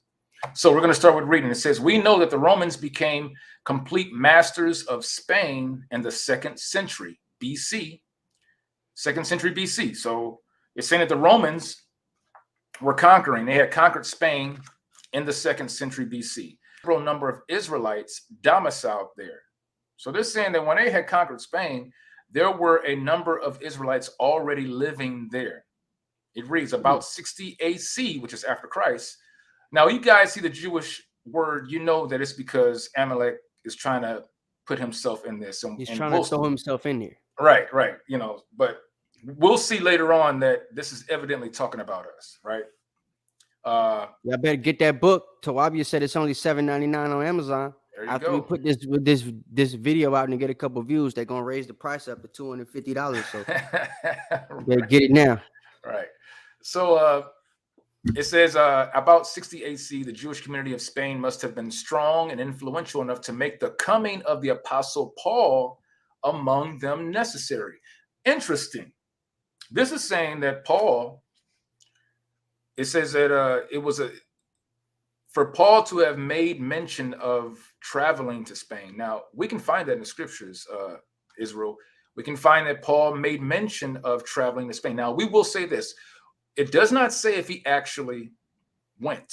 We don't find scriptures of him actually writing a letter to Spain, or I should say in a sense of he was actually there physically, but it does mention that he actually was going to make a visit. And matter of fact, let's just get that right. And also the book of Maccabees talks about Alexander sending his people to Spain. So if Alexander had us in captivity and his generals got to go to Spain and rule shit, it's like your rule stuff, then don't that mean that they took us to Spain too? So the people that took over Spain and ended up ruling were the people that were there as slaves during the time of Septimius Severus. So when Septimius Severus and Persinius Niger took over the empire and made it the Byzantine Empire, that's when Byzantine was able to flourish in Spain, right? That's why that was one of the capitals we had there, because that's where a lot of our brothers and sisters went during that captivity, all the way from the time of Alexander, because they were talking about it in the book of Maccabees. Spain by name. Go ahead. Khan, absolutely. So I want to get that scripture where it talks of Paul mentioning Spain, and because I'm trying to show everyone here that we had what number one, who was Paul? Who was he the apostle to? Right? Can someone put in the chat who was Paul the apostle to? Who was he sent to? It's Romans 15:24. If that's what you're looking for. Yep. Romans 15:24. I want to know in the chat. First Maccabees. The one in First Maccabees, I ain't gonna read it, but just so y'all have it, there's First Maccabees 8:3 and First Maccabees 11:12 that talk about the journeys to Spain with Alexander's people. All right, so we pretty much know Paul was sent to the Gentiles, right? But we know these Gentiles were scattered Israelites. They were of those who needed to be brought back into the fold, right? Gentile Jakes, good answer, Malak. Yeah, what's up, Gentile Jakes? So they were far and wide, in the area, because Christ didn't go to any, he didn't go outside of Judea, but Paul traveled to, Corinth, Ephesus, all these different places. And he also mentioned traveling to Spain. I'm going to get that scripture real quick. And it reads, this is in Romans chapter 15. I'm going to start at verse, I'll start at verse 22. And it reads, for which cause also I have been much hindered from coming to you, but now having no more place in these parts, and having a great desire these many years to come unto you, whensoever I take my journey into Spain, I will come to you. For I trust to see you in my journey, and to be brought on my way thitherward by you, if first I be somewhat filled with your company. So, and if you go down further to verse 20, I'll go to verse 27. It hath pleased them verily, and their debtors they are. For if the Gentiles have been made partakers of their spiritual things, Their duty is also to minister unto them in carnal things. Verse 28. When therefore I have performed this and have sealed to them this fruit, I will come by you into Spain. So we see, so we see that Paul mentioned Spain because there were Israelites in Spain, and he wanted to come to them to bring them the gospel of Yahweh Shai, right? So I wanted to bring that out to show that we had our people in Spain. Why is that important? Spain and Portugal is also the capital of the Moorish Empire, right? That's right. That's what they teach us in school, right? Yep. So we know who them people was now. But go ahead. Yep, absolutely. Okay. Let me go back to. Oh, did I stop? Yeah, I did. My bad. Let me go back and share it again. My bad. It's all good. He learned how to share the screen, y'all. There we go. Hit the like button when y'all come in the building. No doubt. Okay, so going to continue reading here. So it says about 60 AC, the Jewish community of Spain must have been strong and influential enough to make the coming of the Apostle Paul among them necessary. And we just read in Romans 15, verse 24, verse 28, that Paul definitely desired to travel to Spain. All right, now let's continue. Crowds of exiles wandered westward and swelled their number after the terrible siege of Jerusalem by Titus. And in addition, 80,000 slaves are said to have been transferred from thither and sold as slaves and speedily ransomed for their more fortunate brethren. Right? This is just talking about the scattering of our people out of Jerusalem. Right? When Titus came in and sacked Rome, or when Rome came and sacked Jerusalem, and we fled. We fled westward. We fled, up into Europe. We fled into the Iberian Peninsula. We fled mostly into Africa, right? We have documentation of that. There's a book called From Babylon to Timbuktu that gives some really good historical documentation history about that event, right? We get a lot of information from that.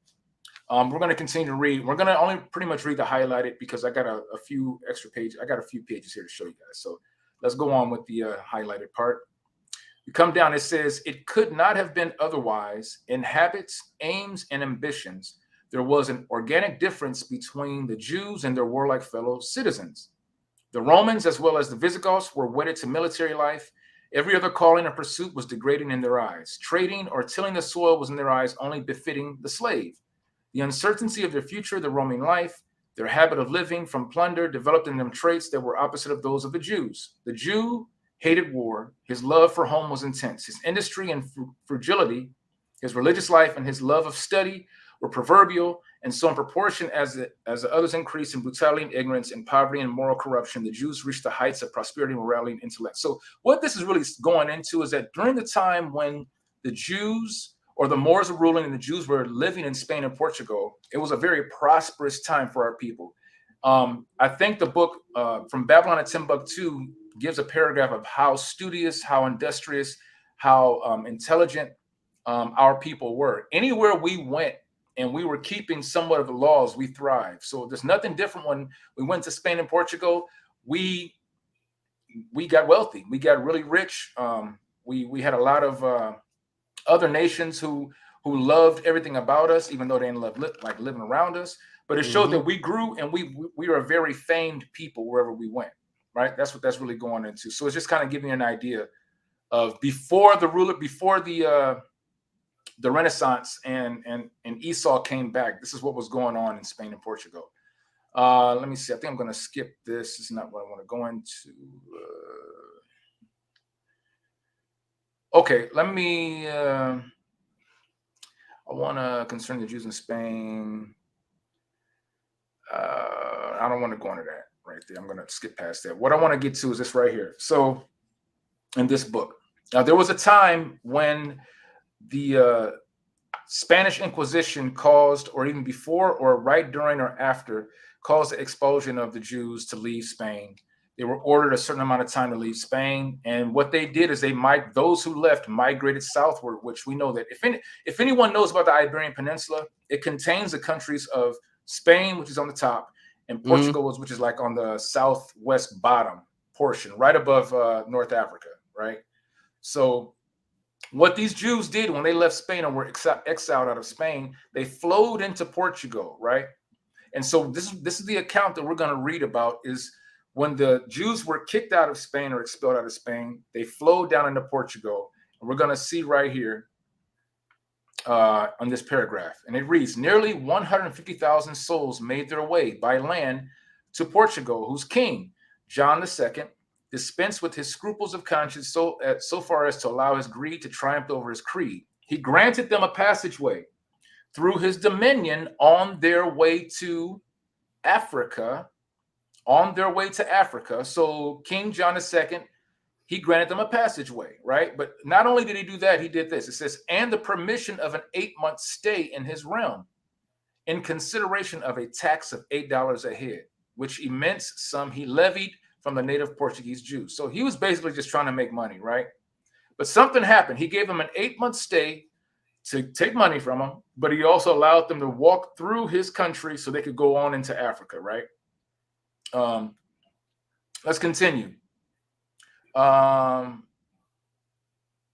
start here right above this line. It says, when the news reached the homeless exiles of the atrocious crimes inflicted upon their brethren on their way to Africa, to the African coast by inhumane captains, heartless crews, seeing nothing but cruel death before them, whether going or whether remaining, they preferred meeting death in Portugal to exposing themselves to the inhumanity, beastly lusts, and tortures of barbarous pirate sailors and African savages, right? It says right here, I'm going to go to the highlighted part. To their misfortune, the plague broke out in Portugal and raged with deathly fury. Immediately, the church arose, held the Jews responsible for the visitation of the plague, and lashed the populace into relentless fury because of the visitation of the plague and the breach of the contract on the part of the Jews. So we see that John II, now this plague broke out, right? And so that 8-month stay ended pretty quickly because they were, the people in there were dying. They blamed the Jews and they kicked them out. So I'm just going to go through little small parts because I have another book that gets to the point, right? Let me go back. I missed a part here. It's now at the bottom here. I want to show you guys something right here because there was a practice that was used in Spain. Did the same thing during the Spanish Inquisition. We know that we looked up and we saw there was a Portuguese Inquisition, and they kind of followed the same rules that applied to the Spanish Inquisition towards our people.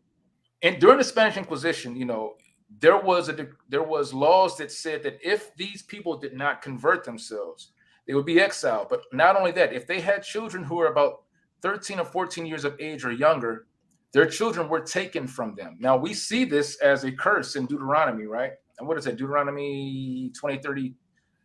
What verse is that? Is that 32 or which one is that? Which one? Where it says your children will be taken from you. Yeah, there's a couple. No power, no might in your hand, right? There might be 32. Yeah. Well, if it's not, it's one of, I know it's right around there. But this is kind of going into showing where our children were taken from us, from the parents, if they did not convert to Christianity. We're going to read about it real quick right here. It says, all Jewish children below 14 years of age were torn from their parents' arms, dragged into the church, right? Baptized. It says those under 3 years of age were given to Christians. Interesting. So these our sons and daughters were given to Christians. It says to receive a Christian education, or in other words, to be raised as slaves. Those between 3 and 10 years of age were put on board of a ship and conveyed to the newly discovered unwholesome island of St. Thomas, called Ilhas Perdidas, the Isle of Perdition. So that goes to that island I was telling you about, Cap, San Tome, right? Mm-hmm. Which was colonized by Portuguese condemned criminals to fare there as best they could. Those between 10 and 14 years were sold as slaves. Then indeed the cup of their affliction was full to the brim. It was a stern truth Leno uttered when he said, right? Let's continue. It says the Jews have experienced fully the unequaled skill of the church in administering pain. Mothers cast themselves at the feet of the tyrants and pitifully begged to be taken with their babes. They were heartlessly thrust aside. Hundreds of mothers, mad with despair, ran behind the ships as they carried off the idols of their heart and perished in the waves. The serene fortitude with which the exiled people had borne so many and such grievous calamities gave way at last and was replaced by the wildest paroxysms of despair. Piercing shrieks of anguish filled the land. Childless and brokenhearted now sought to leave the land. but they were told that they had forfeited their rights. So this is basically going into the fact that their children were being taken away. They were being cast to the island of Tomei, and then they were also put up in auction for sale, right? And we're going to go into, let me see that. Oh, I got, all right. Now, we're going to go into this other book here, and this is the main point that I want to show. And this book is called The Critical Review, or Annals of Literature, Volume 57. And then this book is going to give you the same accounts that the Jews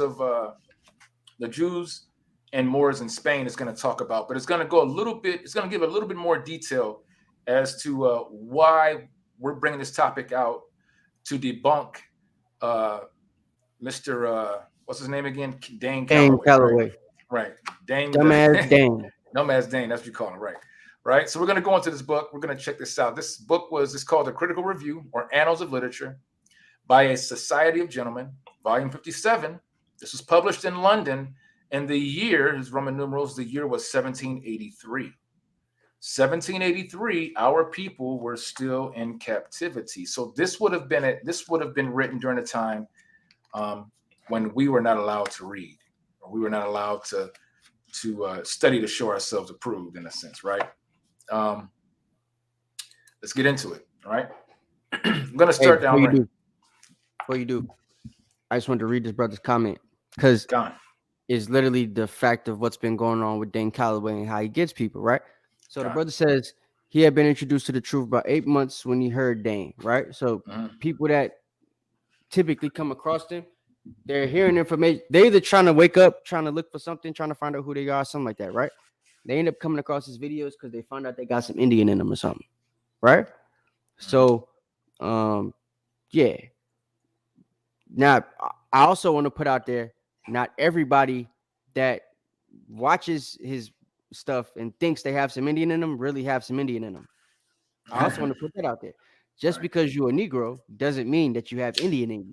That's true. Just want to put that out there. So, yeah. It says, he heard Dane, then he started searching deep in ancestry and found out that he was Northern Kingdom. It says his findings of us in America seem to confirm second Esdras to a point. Yeah. Yes. I that's what he's saying. I wouldn't say that they confirm it at all, really, because he says we were already here. Second Esdras points to us being brought here on a ship. He doesn't say we were brought here on a ship. He says we were just here, right? So if we're looking at the point of second Esdras, it really doesn't, doesn't tell the truth of the Bible at all. His doctrine goes against the Bible, because he says that the people were here already, right? Which, that would contradict what the scriptures say, because the scriptures say that the northern kingdom or southern kingdom were only here because they were both put in captivity together, and the people that held them chose to hold them fast and not let them go, right? Not one people was born here and indigenous to this land, and the other people came and met up with them and they were held in captivity together. The Bible don't say that. So that's the first thing I want to put out there. He gets people with information that seems right because of things you've heard, like in school you heard we was called Negroes and stuff. So then when you hear, oh, all the Indians were Negro, which is a lie. They weren't all called Negro, and all the Indians didn't look like Negroes. All of them didn't have Negro phenotypes. That's a lie, right? All natives didn't originally look like me. That's a lie. There's books from before Columbus, well, from like around the time Columbus got here, books from after the explorers that came here in the name of Amerigo Vespucci. When all them people came, they documented what the natives looked like in different parts of the Americas and in the islands. And the only ones that looked like me with brown skin and like woolly type hair was the ones in the southeast, all the way up to maybe the northeast, like where New York is and stuff. But if you wasn't in the East Coast, Southeast, you wasn't, you probably looked like you had some Assyrian in you. People in the, real talk. Right. The people in the South would mix with each other, just like people in Mexico would mix with each other. And now all the Mexicans look like what you would think a Mexican looks like today, right? Right. Cherokee Indians and Creek Indians and they were mixing with the Geechee and Gullahs, who were African. They're Judah, right? So when that happens, you're gonna get a bunch of people that look like Geechee and Gullah, right? Look like niggas. So that's the situation. because there weren't those people in Texas and, you know, Michigan and Ohio, Indiana, the Indians from there, the natives from there look different, right? They got a little bit more brown skin. Their hair is either curly or straight. It's less woolly, right? Like Assyrian, because they're from Assyrian captivity. They mixed with Assyrians in Assyrian captivity, right? Mm-hmm. So all of them came over here looking like Assyrians. Negroes, you know what I'm saying? The ones that stayed amongst themselves in that kingdom of Judah that we saw on that map, they might look like, you know, Knock, right? But a Negro that was around them Hamites might look like Akon.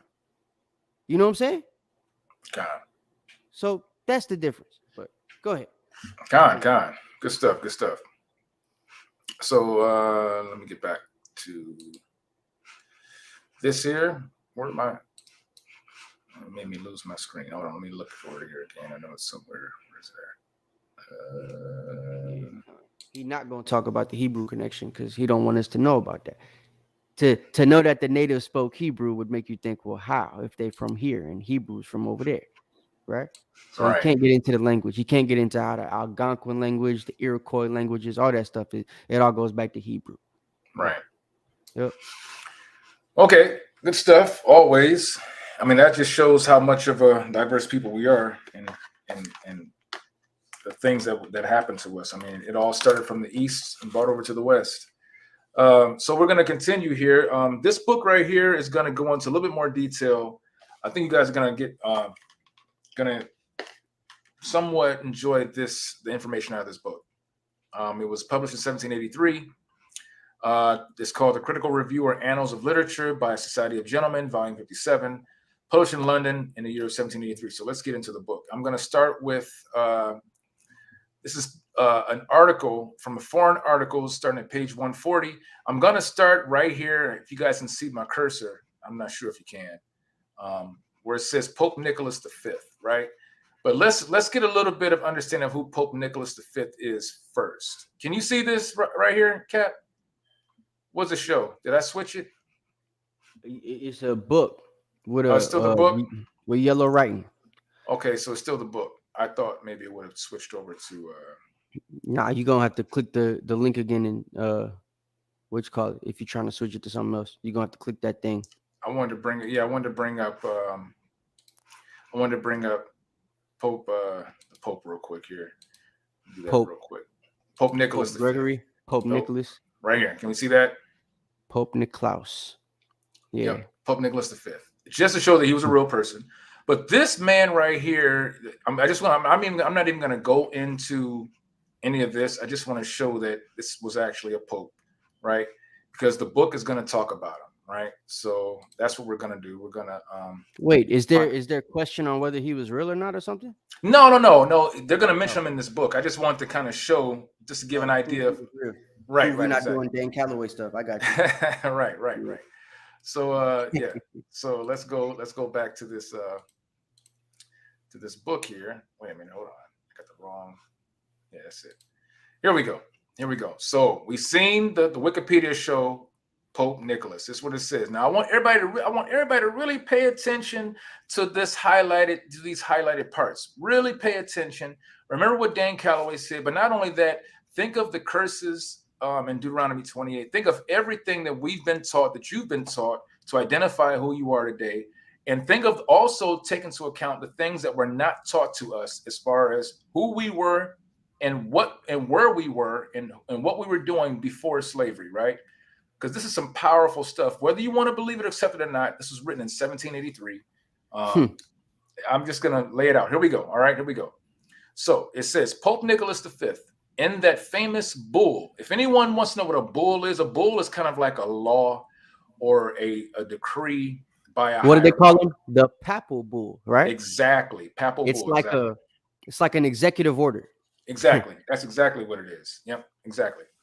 Says Pope Nicholas V in that famous bull by which he granted the unknown world. Now, the unknown world, according to this, would have been. Does anyone know what the unknown world would? I'm just going to tell you. We know it's the Americas. The Americas. Right? The Americas. All right. It says Pope Nicholas V in that famous bull by which he granted the unknown world to the Portuguese and Spaniards. expressly permitted and ordered the Christians to reduce all infidels into slavery, an order zealously executed by both these nations. So this Pope made a famous bull. He granted the unknown world first to the Portuguese and Spanish. These were the first two countries from the order of the Pope. Now, this is the Roman control. I want everybody to realize that. It's still under Roman control. He expressly permitted and ordered the Christians, right? Roman Catholicism, the Christians to reduce all infidels into slavery. He gave this permission to the countries of Portugal and Spain, right? We're going to go all the way down here, right? So they expressly, or they zealously executed this task, and they went into action, as we know, while we understand why, Christopher Columbus in 1492, right? Mm-hmm. Now we're understanding a little bit of behind the exploration, the reasons for this. It wasn't just to go and get spices from India, like Columbus said. There's a reason for this, right? They were spreading Christianity. Let's go down. Let's go down where it says Professor Springle. And now this is the author of this article, of this foreign article. His name is Professor Springle, right? It says, Professor Springle divides the history of the Negro trade carried on by Christians, right, into two principal periods. The first from 1443 to 1645.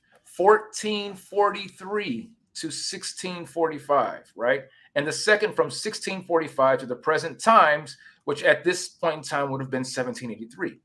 Let's read. The first period is the time of its increase, during which not only its founders, the Portuguese, but the English, the Dutch, and the French dealt in Negro slaves, though chiefly for the use and consumption of the Spaniards and the sugar and tobacco plantations in the Brazils. Now, this is the first period, 1443 to 1645, and they're already talking about plantations in Brazil, right? During the latter period, these four nations were obliged to share that trade with the Swedes, right? The Swedes, up at top here, at the top, the Swedes, the Danes, the Brandenburgers, the North Americans, and since 1778 with the Spaniards, right? It says, I'm going to skip down, but from the annual demand of supply. Wait. Everybody you just mentioned was like all white people. That's right. That's right. This is Christianity. Remember, it was Christians. Mind you, there was no France, there was no England mentioned, right? Yes, there was. Where'd you say? There was France. There was France mentioned. Oh, France, not England though. Well, France was a toss-up because of the, but I didn't hear England. No, let me go back. No, it was. I didn't hear England either. I didn't read England. I feel like England wasn't there because of what was going on with the James family, the Stuart clan. Around this time, right? Right. I would concur them with not that. really being for the slave trade, but trying to use it to do other things, which we taught about in that one lesson that a lot of y'all didn't watch. It came later, but during this first period of that 1443 through 1645, no. They didn't mention them. Yep. They wouldn't get mentioned until the what's that company they had? I forget. Dutch, China, West. I don't remember. I know you're talking about. I can't remember the name. Yeah, I know you're talking about. Anyway, yeah, but like until that company came around, that's not till like King James family got involved with it and stuff. Right. Dutch West India Company or something like that. Right. But go ahead. Okay, Khan. So we're going to start where my arrow is. It says, but from the annual demand of supply of more than 100,000 Negroes recruits for their own colonies, says the author confines his relation of the first Negro trade to that carried on by the Portuguese and Spaniards. So the first Negro trade, which in this period of time will be considered the transatlantic slave trade, was carried on first by the Portuguese and the Spaniards. That's very important because it's going to show. Well, we'll keep reading. You'll see.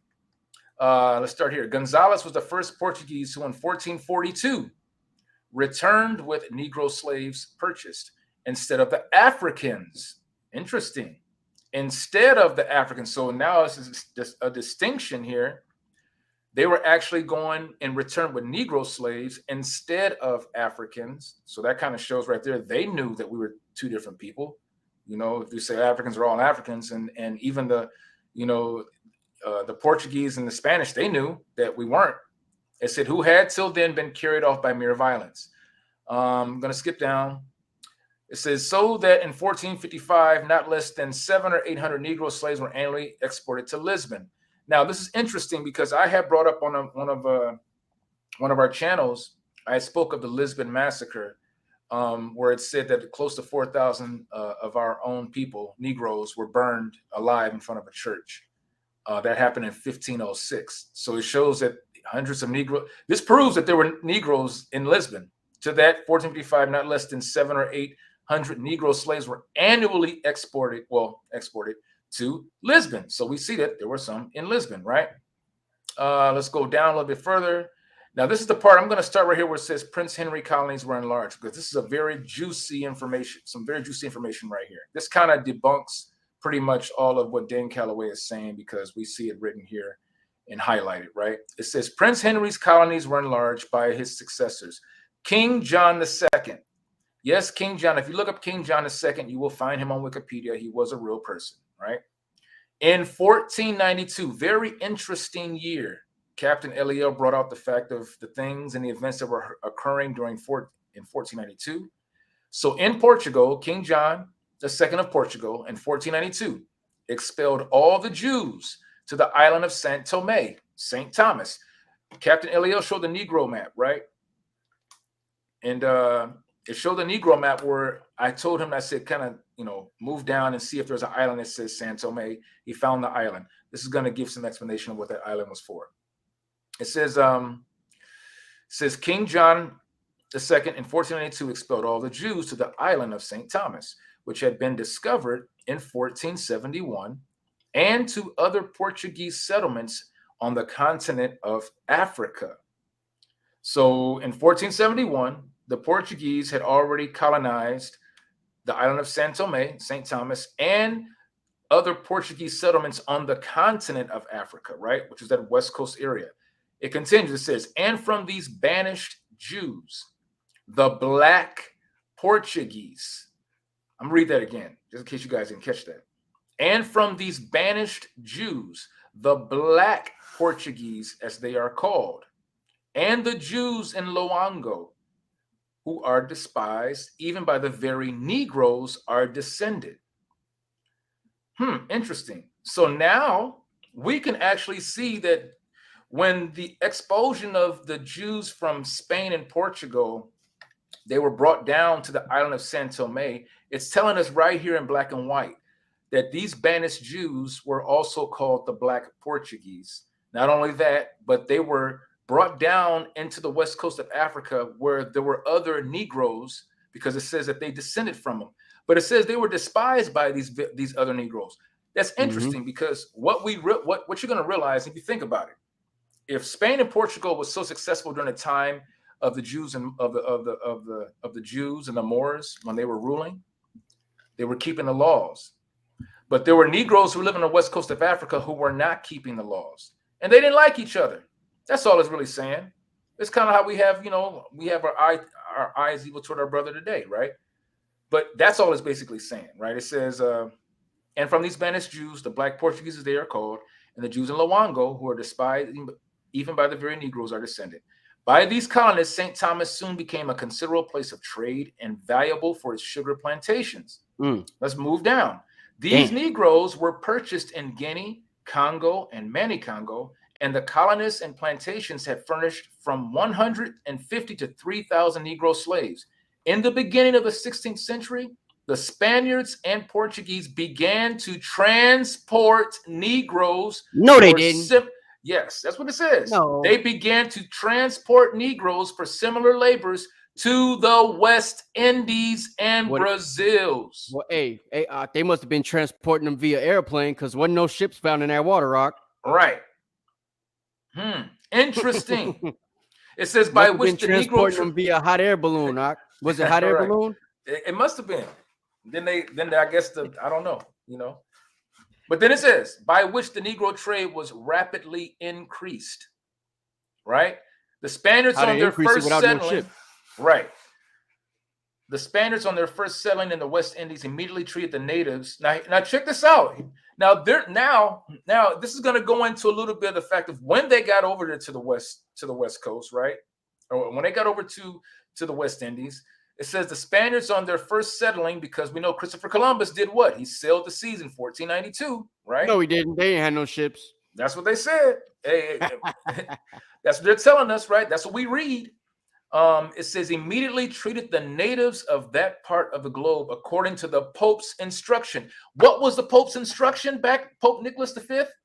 They divided them by families and districts among themselves as slaves. It says to make the infidels slaves.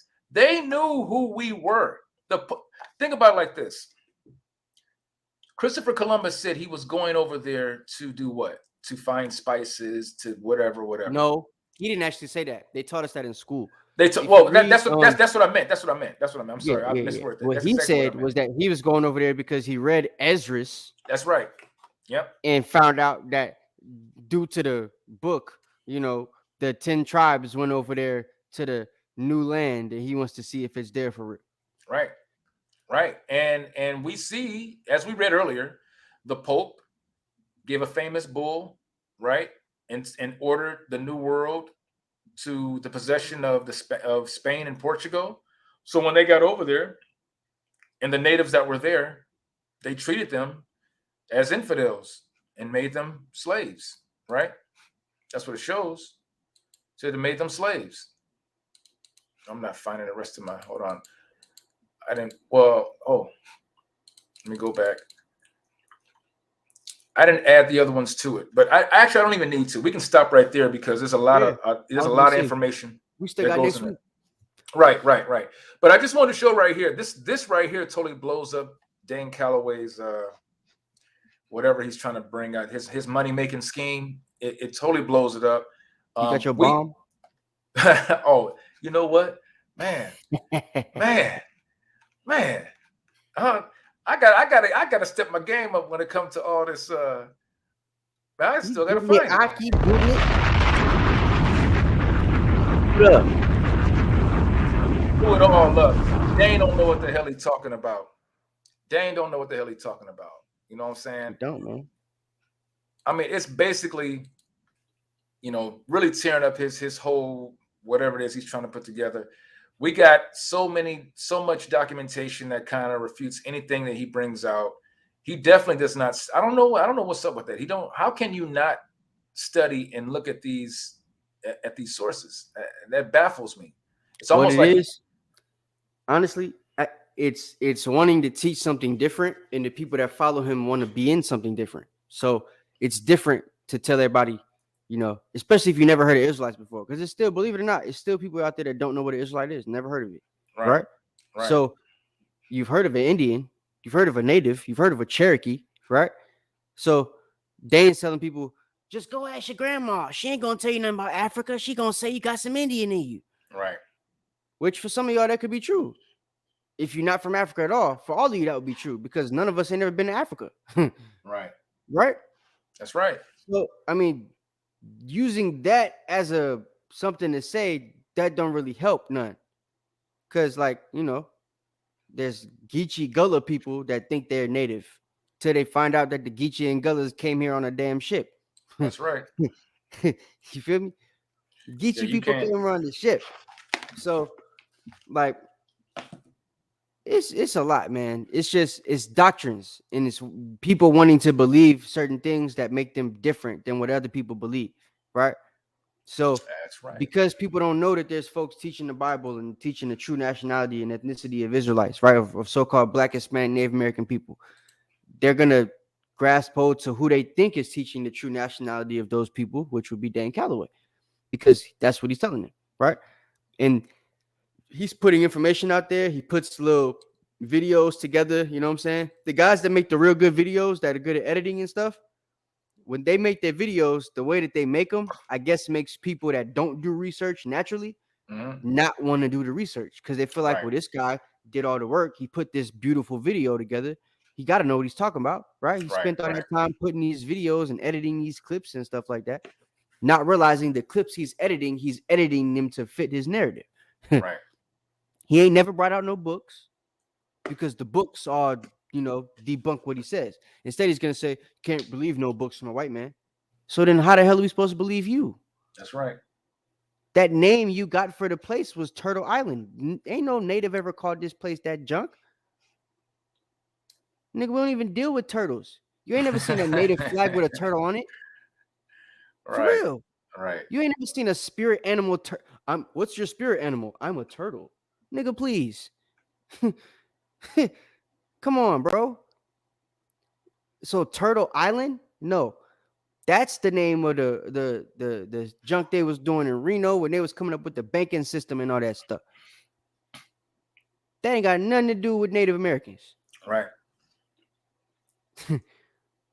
So, but like I said, they read these books and find out different information, hear doctrines from this dude, this guy, Taj Tariq Bey say this nigga say that, right?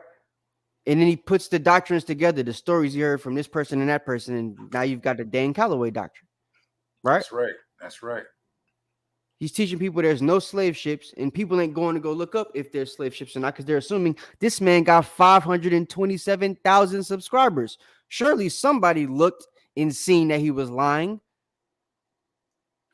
But that just shows you how gullible our people are, right? 527,000 of us follow this nigga. Watch his videos daily. And all he got to do is splice some clips together. Right. He ain't got to give no real information. Right. He don't got to come out no books. He don't got to show no facts. He just makes a nice, well put together video and talks behind it. Right. And Salakia. And he would even be one of those type of dudes that would try to say, oh, well, the information they just brought out, that's from the white man. How can you trust that? Right. Well, I want to say something here. I brought out earlier that at least we gave sources. Yeah, we gave sources. We don't know where none of the sources of his information come from. We just know we can't find it on the internet nowhere.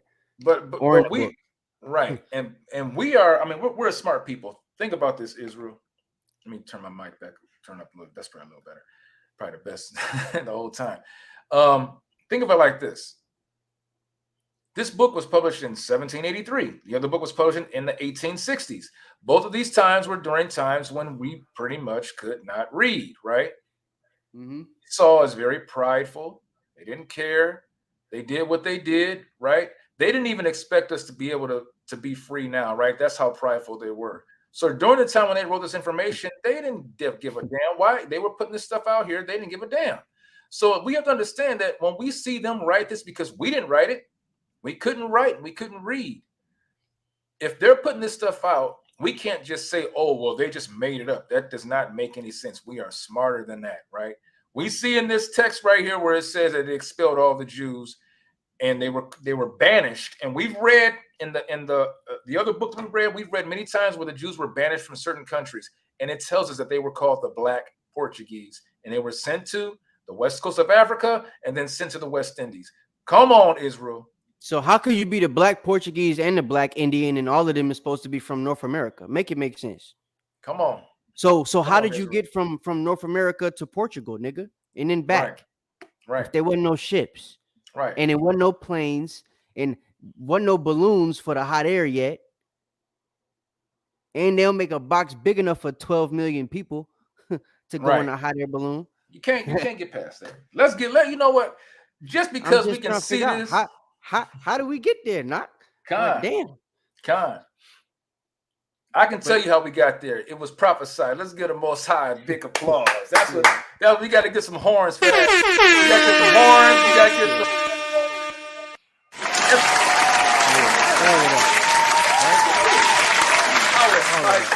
because he told us that this is what was going to happen. You know, knowledge is going to increase. We got this information now. We's can reads now. So it's out there. It's out there for us to, to take and to accept and to add it to our knowledge and to our base so we can stand strong on this faith. Yasha Allah. That's what this is for our learning, for our edification. Khan. I got precept before we get out of here because of what you just said, right? Like knowledge shall increase in the last days. That's right. But your knowledge won't increase if you're getting knowledge from the wrong people. Khan. Right? You got teachers, Israel, and you got to find the right ones. Because what's gonna happen is Most High's gonna send you what's called a strong delusion, right? Here we go. He'll have you believe you're a Cherokee. That's a lie. You feel me? He'll have you believe that you something that you're not. And with that, because this guy that's teaching you, he not even into real Native American history. He's teaching you you're a native and then don't know nothing about natives. He don't know that the real native language is Hebrew. Right. That the natives believe in Jesus, Yahweh Shai. Right. Right? Quoso, whatever you want to call it. Right. You feel me? Like, right. That's what we believed in. Like, he don't talk about spirit animals. He don't talk about cochina dolls. He don't talk about nothing Gadite, nothing native. Right. He just talks about niggas, which is why I think he's Judah. But he's trying to figure out how to make niggas not be niggas instead of us being Israelites, because he's probably never heard of that still. Because his research wouldn't constitute to this. If he hears us talking about Israelites, he's gonna look at us like we look at like the Egyptology Negroes, right? He gonna click out the video and go watch something else before he even gets the understanding of why we're calling ourselves that, right? Right. I can almost guarantee that's what's happening with Dane. Otherwise, he would have found a way to wake his people up by now with the audience he has. Right, right. I know some people think he probably lose his whole audience if he comes out and says that they're the Israelites, but that's not true because a lot of his people know that we're Israelites already. Right. They don't know the depths of being Israelite. They don't know you got to follow the law, statutes, commandments, but a lot of them listen to Kyrie Irving because Kyrie came out as a South Dakota Sioux, right? Or North Dakota. He's a Dakota Sioux, right? So if they watching him, he's coming out as a Dakota Sioux. DC Young Fly talking about he a native and all this crap, and he's an Israelite now. That's two people that they watch that Dane Calloway has done lessons on. Dane Calloway has done lessons on Kyrie Irving being a native. Mm-hmm.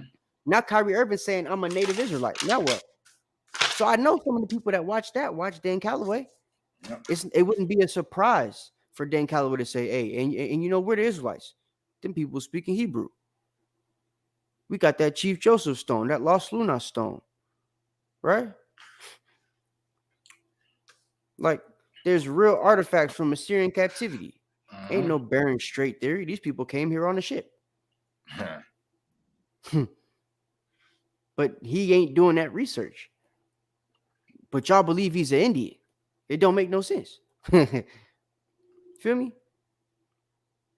So, yeah, man. You said you had a precept, right? Yeah. It's Isaiah chapter 30, verse 20. God, it says, and though the Lord give you the bread of adversity and the water of affliction, yet shall not thy teachers be removed into a corner anymore, but thine eyes shall see thy teachers. Right? The people with the real information, we the ones out there on the streets teaching it for free, man. We ain't the ones trying to build up a YouTube channel to keep money coming in. Nope. Trying to put voiceovers behind videos. We letting you see our face live in the flesh. We showing you books, giving you artifacts and sources to go back and research with this stuff. God. He's not going to come to camp. I've already tried. I've been inviting Dan Calloway to camp since we was at HOI. He won't even come on an interview with an Israelite. No, he wouldn't dare do that. Come.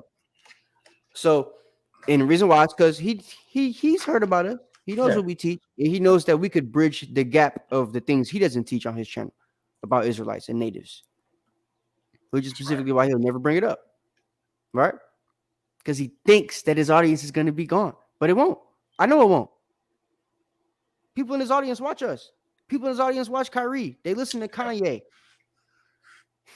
Yeah, he'd bleed out. He'd bleed out, no doubt. He's a big boy, too, so he'd bleed fast. So, yeah. You know what I'm saying? But your eyes are going to see your teachers. You feel me? So, like, just stop the BS, man. Come back next week. Let us teach you some more. Because next week, we're going to get more in depth on, he's going to close out the Iberian Peninsula stuff. And we're going to dive all the way into West Africa and how y'all came from there. And we might end up running into some people that look like Dan Calloway on the way.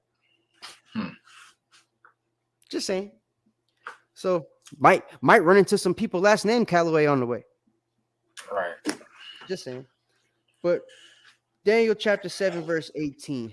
Before you get that, Cap, I wanna go over before What's good? Salakia. Yeah, I didn't get a chance to bring out Captain's promo. I'm gonna do that for him real quick. But just so everyone understands, these kind of lessons are always needed for Israel, because a lot of times, we're gonna always stay with the scriptures, but we need to, it says a study show ourselves approved. We use that by the scriptures, but we also see that there's secondary secular sources that we can use that basically wraps it up and it proves what the Bible says. I'm just thankful to the Most High for being able to open up our understanding, to preserve these books that the Edomites thought that we would never ever have access to. And there are many other sources that we still yet do not have access to that would just totally blow everything off, blow the roof off, right? I mean, they're still making a Dane slave trade database. There's Right. stuff they ain't got access to yet. Exactly. But the Most High is making everything manifest. Yeah. Right. Yeah. Absolutely. So that was, that's pretty much all we have. We're gonna have another part for this because there's a lot more. Actually, there's a lot more information. There's information concerning actually the Northern Kingdom that's involved in this whole thing with the slave trade. That's going to be pretty interesting. Also, we'll probably get to that next time. But thank you for sitting in and listening, taking notes. I hope you were edified. Again, let me reiterate what I said earlier. We do have the Feast of First Fruits coming up, which is our next holy feast. It will be taking place in Raleigh, North Carolina. That will be March 24th. Also, dates before that, the weekend of Cinco de Mayo, we'll be having a unity camp in Charlotte, North Carolina. Also, in the same weekend, we'll be having a unity camp in San Francisco with HOS in San Francisco. So if you are able to attend, please attend those. I apologize for not having the flyers available and ready for you guys. I will definitely have those next time. We see I have a little bit more organized. Anyone who wants to join the camp, any brothers, put your brick in. Email us, anointedhos@gmail.com. Sisters, if you want to join us, if you want to put your brick in, same email, anointedhos@gmail.com. anointedhos@gmail.com. I'm also going to bring this out because I did not do it earlier, and I got to. Check it out.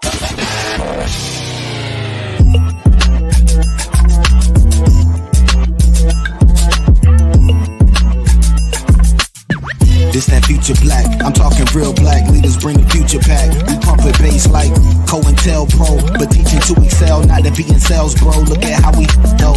This the culture of kings, but can't you tell though? We've been running through these streets like railroads. This that city pop, pumping through the city spots, learning that we really not the brothers you can simplify. Khan. That is our brother Jonathan, The Time After Forever. That's his book. It is available now, the book promo. Please, we need to support each other, Israel. We have to support each other in this struggle. Israelite business, books, and all everything. So support your brother. Captain is an awesome writer. He's an awesome man. He got bars for days. I mean, he's a great leader. He be on the streets. Doing his thing. You know what I'm saying? So shout out to Captain Jonathan. Shout out to Captain Jonathan out there in North Carolina. Go get his book. Get it now, right? Okay, so with that, we're gonna Daniel 7:18. There we go. You got it. What up? This is Daniel chapter 7, verse 18. It says, "But the saints of the Most High shall take the kingdom and possess the kingdom forever, even forever and ever." All right. And with that, and forever, ever. All right. But we the Israelites, man. We are the Anointed House of Saints. Appreciate y'all for joining us again for another Milk Monday. Tune in for the rest of the classes. We got the rest of the week. I'm gonna ask y'all one more time. Subscribe, please, to the Anointed House of Saints Atlanta YouTube channel. That's right. That's right. Subscribe to the Anointed House of Saints San Francisco YouTube channel, and subscribe to this one if you have not, to the Anointed House of Saints regular YouTube channel. Right? Absolutely. Hit us up on the TikTok, Anointed House of Saints, Instagram, AnointedHOS, Facebook, AnointedHOS. Follow us on all platforms, man. We there for you. If you got any questions, hit us up in the DMs, back chat. If you want to join the camp, hit us up in the DMs, back chat, email, whatever. You know what I'm saying? And come through. That's all right. I got. See you next week. All right. Shalom. Shalom. I thought I did it, but I did it wrong. Let's do it again. Shalom, Israel. This is not a test.